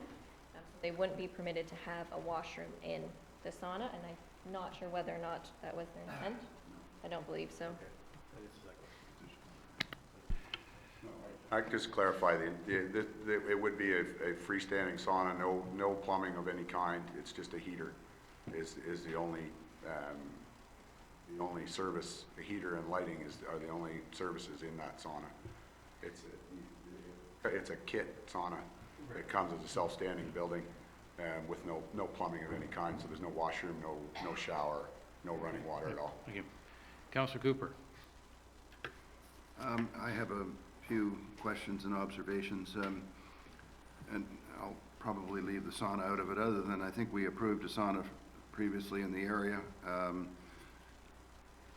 and it was going to have water to it, as I understood, or needed water drained away, because saunas do include water usually. So I'm not quite clear on what the distinction is between what we approved for McCain's and what's happening here. But I would like to make a few other comments, and that is, first of all, I'd be really interested to know if any of our councillors have visited this site. The reason I'm asking that question is that I think a site visit is very important in any planning application, and this is January, and I'm interested to know if anybody's visited it. I'm familiar with the property, but I have not visited. I've voted past numerous times. Yeah, I think we all have. I'm not hearing anybody that's visited, and so I'm concerned about site visits, and so that's my first concern. I think the council should have the opportunity to see this site, and in the middle of winter when there's a lot of snow cover, regardless if we could get there, although we couldn't in recent weeks because the ice has been questionable at best. And even if you can get there with snow cover, you can't see the contours of the land. So site visits are important from a planning perspective, and I'm not seeing that opportunity here. If I may interrupt for a second, do you know, have any staff members visited this site? Your worship, yes, I've been to the property. Thank you. I'm aware that the staff has visited the site. I'm talking about our body that's considering this matter, and we haven't had the opportunity, and I wanted to clarify that we haven't. I'm also wanted to get some clarification on the actual survey, or what I understand is actually a site plan versus a survey. Reading the site plan, it says for owner's use only at the bottom. It says a site plan, and it was done in 2003 when, as I understand it, at that time you could actually use aerial photography or data that's available through electronic means, which preclude a site visit from the surveyor per se. This site plan is not signed off by a surveyor. Is that correct? And if not, why are we not requiring a survey? Thank you. And I have other questions after that. Your worship, so I did speak to most of those previously, but I can readdress them. So we did not, it's not a signed survey, no, but I have contacted the surveyor and they did do on-site verification. So they pulled their CAD file and it was survey data. So all of the information is accurate. As for the owner's use only, so when you submit to the land registry, there's 3 categories that it can go into: owner's use only, surveyor only, or public. So they can only sell a signed survey. So the owner's use only is for the owner to use only, so they can use for their own purposes. It doesn't mean the information isn't accurate. It just means Mr. Keddy is the only one that can use that survey for whatever it is he needs it for. That is why it says owner's use only for when they submitted it to land registry back in 2000. Thank you for that, and that does clarify to a certain degree. It still is not signed off by a surveyor, though, correct? Correct. And that's really what a survey is, signed off by a surveyor. So it's a site plan, is that correct? Yes, as we have referenced it as a site plan. I just wanted to clarify that. And I guess, you know, there's a few other issues aside from the first 2 that I've raised regarding saunas having water to them or not. You know, maybe it's a dry sauna, it would require, I would think, electricity, but who knows, maybe it's not. Regardless, there is an opportunity, as we've approved a difference on it for a previous neighbor, which included, as I understood it, water and a requirement for some sort of drainage, because that may be an issue. I'd also like to comment that I think with the number of buildings, the lack of frontage are also issues here, and I understand that it's fairly heavily vegetated, but if we really think about this carefully, when we see that when we give approvals to neighbors for saunas, for example, or when we give approvals for 2 sleeping cabins when one is allowed, when we don't have a full survey, and there's no opportunity for a site visit, even though our staff have been there, I have a number of issues with this application. I would like to see the site for sure, and I would ask that this be deferred until such time as that we can see the site. That would be number 1 on my hit parade. Thank you. Just for clarification, we won't be deferring per se. We will either approve this application or send it back to staff to consider all comments made. Okay. Any additional comments? Councilor Jarvis. Yeah, I'm going to just reiterate something here. Now that I have a better understanding of things, and I appreciate the clarification on the high water mark, on a few other things, but I'm also concerned that we have a survey that's dated 2003, and I really would like to see site plan or survey that's a little bit more current, or conversely having this one signed off on by a surveyor more currently. That's my biggest concern. Initially, the high water mark was a significant concern for me. I'm glad that that's now been indicated. And yeah, it'd be nice to at least have the opportunity for a site visit, since this would be in, I presume that's definitely my ward. That's my primary concern is the age of the survey. Thank you. Councilor Hazelton. Question to planning. I think you have said that this is going to require a new septic system for the rebuild or the build of additional toilet facilities. In the process of getting a new septic system, isn't he going to have to trigger a new survey because of the location of the new septic system? Your worship, there is the option for a lot suitability through the building department. So if it can be greater than 30 meters, so it's about 130 meters depth, as long as they're not right at the 30 meters mark. If they're proposing it right at 30 meters, then it would need to be verified by the surveyor. If they can go way beyond the 30 meters, then our building department can do a lot suitability and go out and measure it.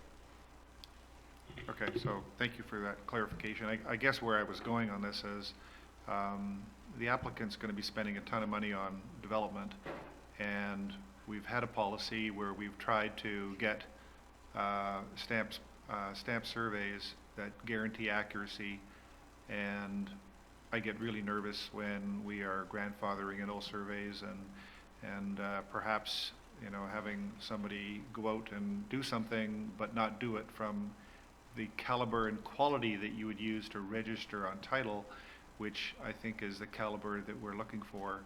And I'm just wondering, with all the expense of the plan changes, a survey's like $5,000. It's like trivial compared to the cost of all the other things that you're planning to do. I'm just wondering if we had a fully stamped surveyor that was registration capable, it would make this a whole lot easier in my mind, but that's just my opinion.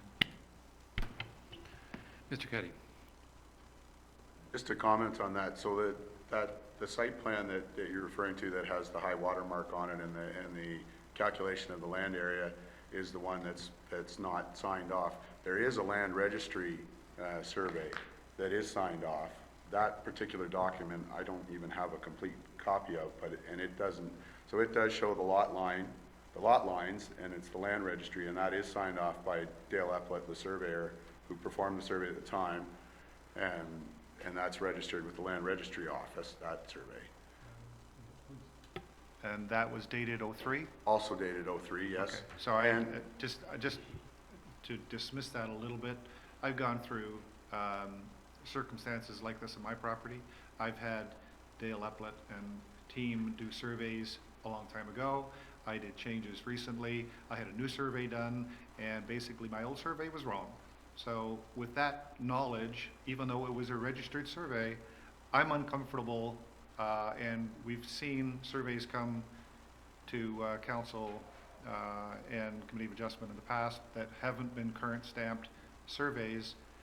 And so it makes me uncomfortable, and I guess it would have been so much easier, given all the other things that you're going to be spending money on, to come to council with the proper document so that there is no confusion, there is no question about what, where the lines are, and grandfathering an old site plan or an old survey that I have personal experience being wrong, especially with new 177.4 lines that weren't required back in those days. Anyways, it's just... Well, the survey that we have here was field verified. I've spoken with the neighbor when they did the lot severance. It was field surveyed, and there are survey stakes in the rocks from 2003 when this was done. So it wasn't done from aerial photographs or remote work. It was done on land, on the property physically. And the reason we didn't do a new survey is because we were told that what we had was sufficient. The planning department was happy with it. It has the high water mark, it has the lot area calculations. And so that's the only reason we didn't go to that expense, is because we were told it wasn't necessary, what we had was sufficient. And so I don't know, you talk about grandfathering, I don't think there's anything about this survey that is old technology. It was done by physical site visit. The high water marks are on the survey, and the only thing that's missing from that site plan is a signature, and that's because it was prepared for the owner's use only and not available for public sale. So that's why it is that. Councillor Bocheck. Thank you. Is our planning department comfortable with accepting the site plan that was submitted with the application? And is it what was required by the planning department?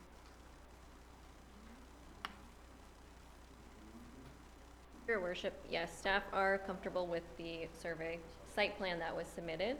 So it is a site plan, but the high water mark was surveyed. So that's all that we require, is for that high water mark to be surveyed. So the only reason we needed the site plan was to confirm their lot area, to say you can't as of right have 2 sleeping cabins, which is why they're here today, or one of the reasons, and to confirm the location of the high water mark, which is what this does. Okay, thank you.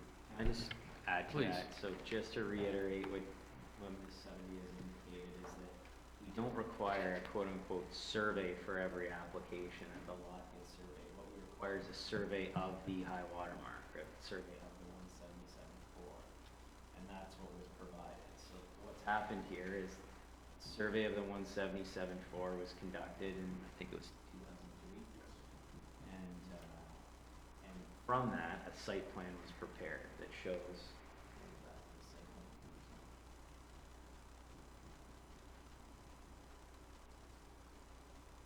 So Mr. Councillor Boak, for that, yeah. So to Councillor Bocheck's point, question, the survey of the 177.4 was provided. A site plan was submitted that shows where the 177.4 was. It was confirmed by a surveyor. Ms. Sutton spoke with the surveying company to confirm that it was field verified in 2003. We can't comment if it was accurate or not. We're assuming it was accurate. It was prepared by an OLS and identified. So that's the information that's been provided. So we do not require staff any additional information from the survey or a new survey prepared. The owner has heard some councilors' comments related to an updated survey.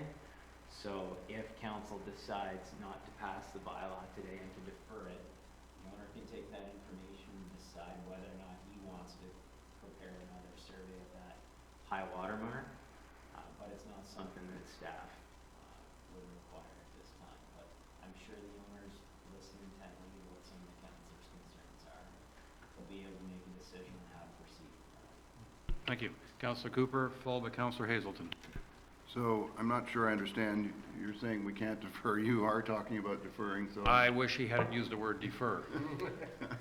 But Send it that's the same, back. it's the same effect. Yeah, is sending that it back We and- have the option of giving it back to the development service, giving it back to the planning department to respond to all that they've heard today. So I would encourage that, and I do agree with Councillor Hazelton that, you know, this was 17 years ago, the survey, and that concerns me. And I really do feel that in order to do proper due diligence as a council, we should have the opportunity to visit the site. And that's probably the most important point that I would make is that, you know, I've seen pictures, I know you visited the site, et cetera. I still believe that it's important for us when we're considering something that, you know, has quite a few aspects to it that couldn't even go to the Committee of Adjustment. It has to come to council, and typically if something's coming to council, it's because it's more extreme.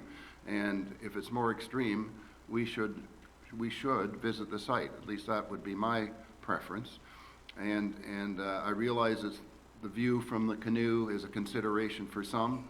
I also view that even if it's not a view from the canoe issue for having a number of buildings, quite a number of buildings, it's clearly precedents are used from one plan or one application to another. People point to other things that have been approved, and that impacts our plans, that impacts our official plan, et cetera. So I think we have to keep that in mind too when we have frontage that's significantly lower than is required in the current day. So I would ask that we send this back to staff to get an updated survey from the survey firm. Could very easily, I think, verify this on site, and also that we be allowed to visit. Thank you. Councillor Hazelton. Question for planning. Is it your intention that this, any final changes of this would be then under site plan control, or no? Your worship, yes. If the application is approved, it would be subject to site plan control. So, my understanding of site plan control is it has to be a properly surveyed property with all the buildings located and all the setbacks and measurements and everything else for a site plan control. Is that correct? Your worship, they would need to submit an accurate site plan with the proper dimensions, everything to scale. So, ultimately, the applicant is going to have to do a proper survey in order for a site plan control to be put on this property. Your worship, they would be able to use this site plan that they submitted. But it's not a current survey with all the building locations verified by the surveyor. We have a survey that they can print to scale, and they can scale everything off using that. It doesn't have to be done by a surveyor for accessory buildings. Okay. I'm going to make a couple of comments, and they're just comments, but I fully appreciate and understand the applicant's interest in making these modifications to your property. That makes perfect sense to me. And I also appreciate that we want to restrict accessory buildings because of building massing and things like that. But I think we also have to appreciate that the cottage on this property is a relatively modest cottage by current standards, and the applicant would be free to put an addition on this cottage without it coming in front of council, I believe, because well underneath the lot coverage, and as a right, he could build a bigger cottage. And so I think we have to balance that, you know, what the other things that the applicant could choose to do instead. But I'm sensing from this, from council right now, that there's an interest in having the planning department further consider this file before, and bring it in front of us sometime in the future. From some Okay. Yeah, as I said, from some. You council. I mean, I can read the, be it resolved the council, I can read the approval motion. I can sense right now that there's going to be at least 2 or 3 people who vote against it, and I don't know how the rest will, but I'll ask Councilor Prefer. Councilor Wienko. Well, I've been listening, and basically, what I've heard is that they want a new survey and they want a site visit. Well, if staff comes back with a report, they're saying basically that they don't need a survey and a site visit. Well, anybody can go have a visit on the site, so I don't think the report coming back from staff is going to be any different than we got right now. I'm going to let staff respond to this, because there's also received some pieces of correspondence with certain concerns. I've heard you address at least some of them.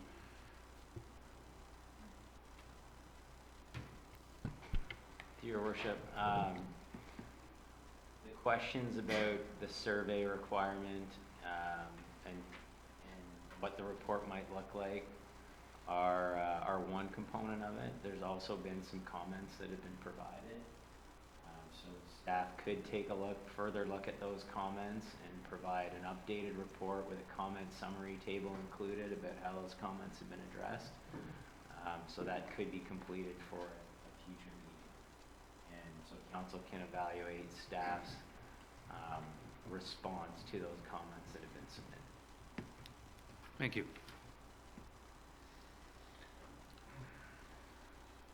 Councilor Jarvis, followed by Councilor Bocheck, and then let's read a motion.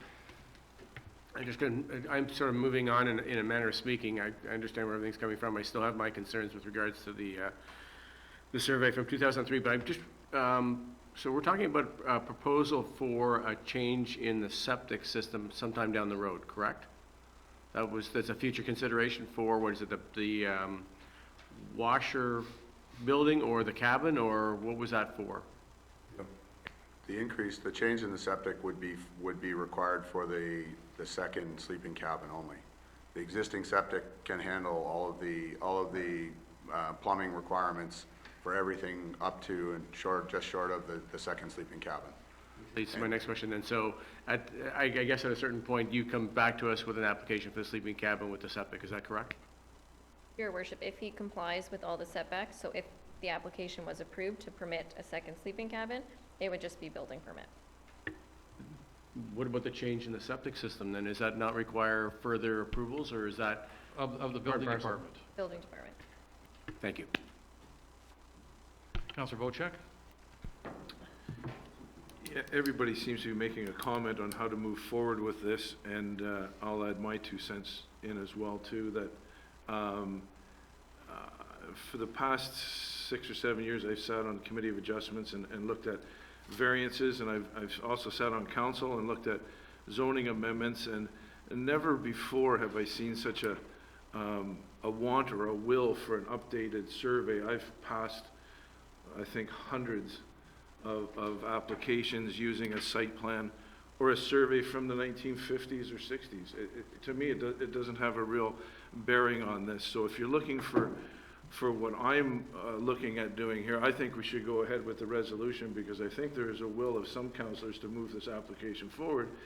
And if that's not the case, and it does get sent back to staff, there's no harm in that. It's only going to delay the building permit process, which could, further delay this fella into the summer and not be able to start in the spring with the building. So just to let our head of council know that it's not a slam dunk that everybody's looking to send this back to the planning department. There could be members of council that wish to move this application forward as well too. Thank you. Councilor Cooper? Point of clarification. So if we read the first resolution and it's defeated, what's the meaning of that? I think we need to keep that in mind. I appreciate you asking that question, because I wanted to confirm, is my assumption correct that if we read the motion in effect to approve and it gets defeated, then automatically goes back to planning? No? It's denied, It's done. it's done. Okay, well, we don't want to do that too. we don't want to go down that route. Councillor Wienke, you wanted to add a comment?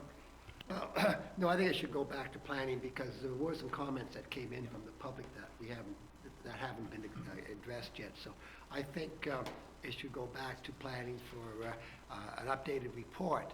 But when they bring their updated report, I don't support the idea of a new survey. I think it should go back. But I don't think having to do a new survey is going to make it or break it for me. I'm going to read the resolution. It says, "Be it resolved that council directs staff to consider the public comments received for Z19/18, 2 Island 1800 Georgian Bay, and prepare a recommendation report and a bylaw that will be brought back to a subsequent council meeting for consideration." All those in favor? And that is carried. Thank you very much for all your work. And okay. Yeah, okay, we don't have much more in this. I don't know. Yeah, I would argue that we only have three more resolutions. Why don't we get this done and then take a break? Okay, so our next is a planning application is not subject to a public meeting, and this is the extension of draft approval S 2007-4 for Port Severn Heights to the Planning Department. Good morning. So the subject lands, subject to the report in front of you, are located within the Port Severn Urban Center, and it is accessible by Honey Harbor Road, as you can see here on the map. This application relates to Phase 1 of the development for Port Severn Heights that was given draft approval in 2009. So Phase 2 of the development is located, as I'm sure many of you are aware, just to the north of this Phase 1 area. The proposed development conforms to the policies of the official plan, both the district and the township, and there has not been any significant changes in these policies since the last extension was approved by the district. So the original plan of subdivision was approved back in 2009, which is beyond the recently established 10-year maximum as permitted by the district. However, as you can see, Phase 2 of the development, which again is located just to the north, does rely on this Phase 1 development to be built out in order to access, and Phase 2 was approved in 2016. So there is that 10-year extension for Phase 2 that applies here. And so in order to ensure that both Phase 1 and subsequently Phase 2 do get developed, it is reasonable to permit, in staff's opinion, additional time for the registration for Phase 1 to be completed. Planning staff do not object to the requested draft plan extension for a period of time not to exceed 2 years. It is the intention of staff to continue to work with the district and the applicant and their agents to provide assistance where possible. And just so council is aware, there's been extensive communication with the district, and they are well aware of the issue of the different timing between the two phases, and they do agree with planning staff's opinion that in this specific case, it does make sense to provide the applicants an extra 2 years to get this to registration. Thank you. Okay, thank you. Just for everybody's information, Councillor Bocek has declared a conflict of interest in regards to this application and has written it in the book while you're making your presentation. Does any councillor wish to speak to this? Councillor Wienko, followed by Councillor Hazelton. I'm just curious about that red line addition down there. Is that is that a change? Through your worship, back in July of 2018, this parcel here was removed through a red line and through a consent process that came to the Committee of Adjustment here. It was an open space block. It is now part of the proposed commercial development to the south. So that was a red line that was approved. It's part of the commercial. It is now part of the commercial block, yes. Councillor Hazelton.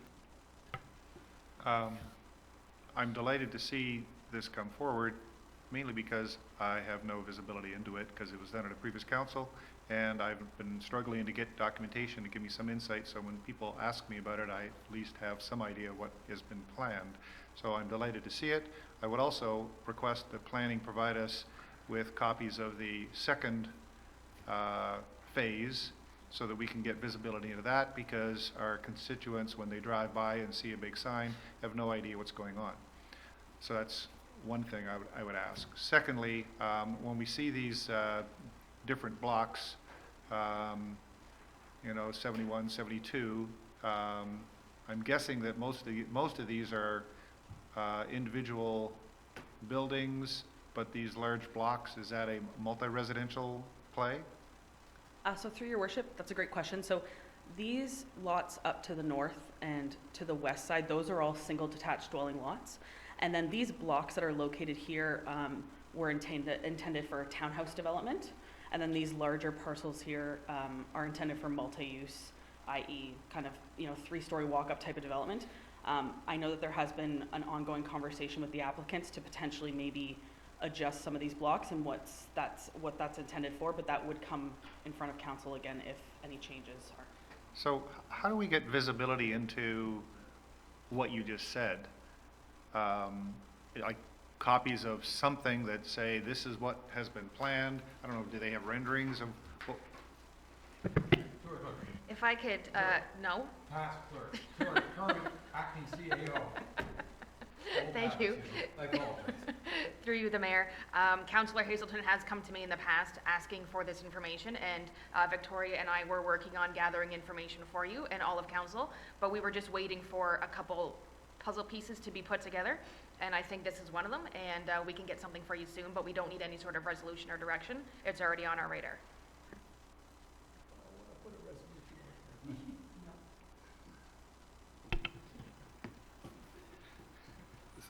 Seeing no raised hands, I'll read the motion, which reads, be it resolved that council receive Development Service Report 2020-04 and support the proposed extension of the conditions of draft approval to file S 2004-4, Port Severn Heights, Inc., for an additional period not to exceed 2 years. All those in favor? That is carried.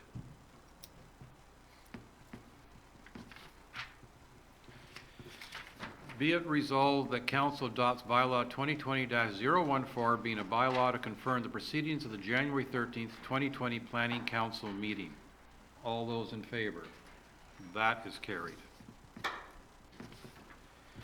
Be it resolved that Planning Council does now adjourn at 11:23 a.m. until Monday, February 10th, 2020 at 9 o'clock or at the call of the chair.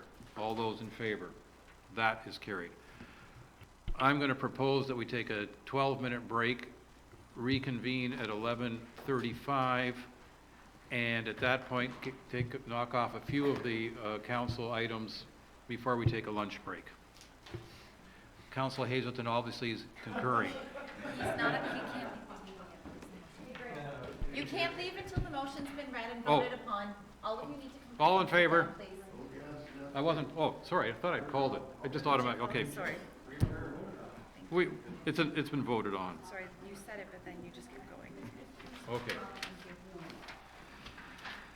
All right, thank you.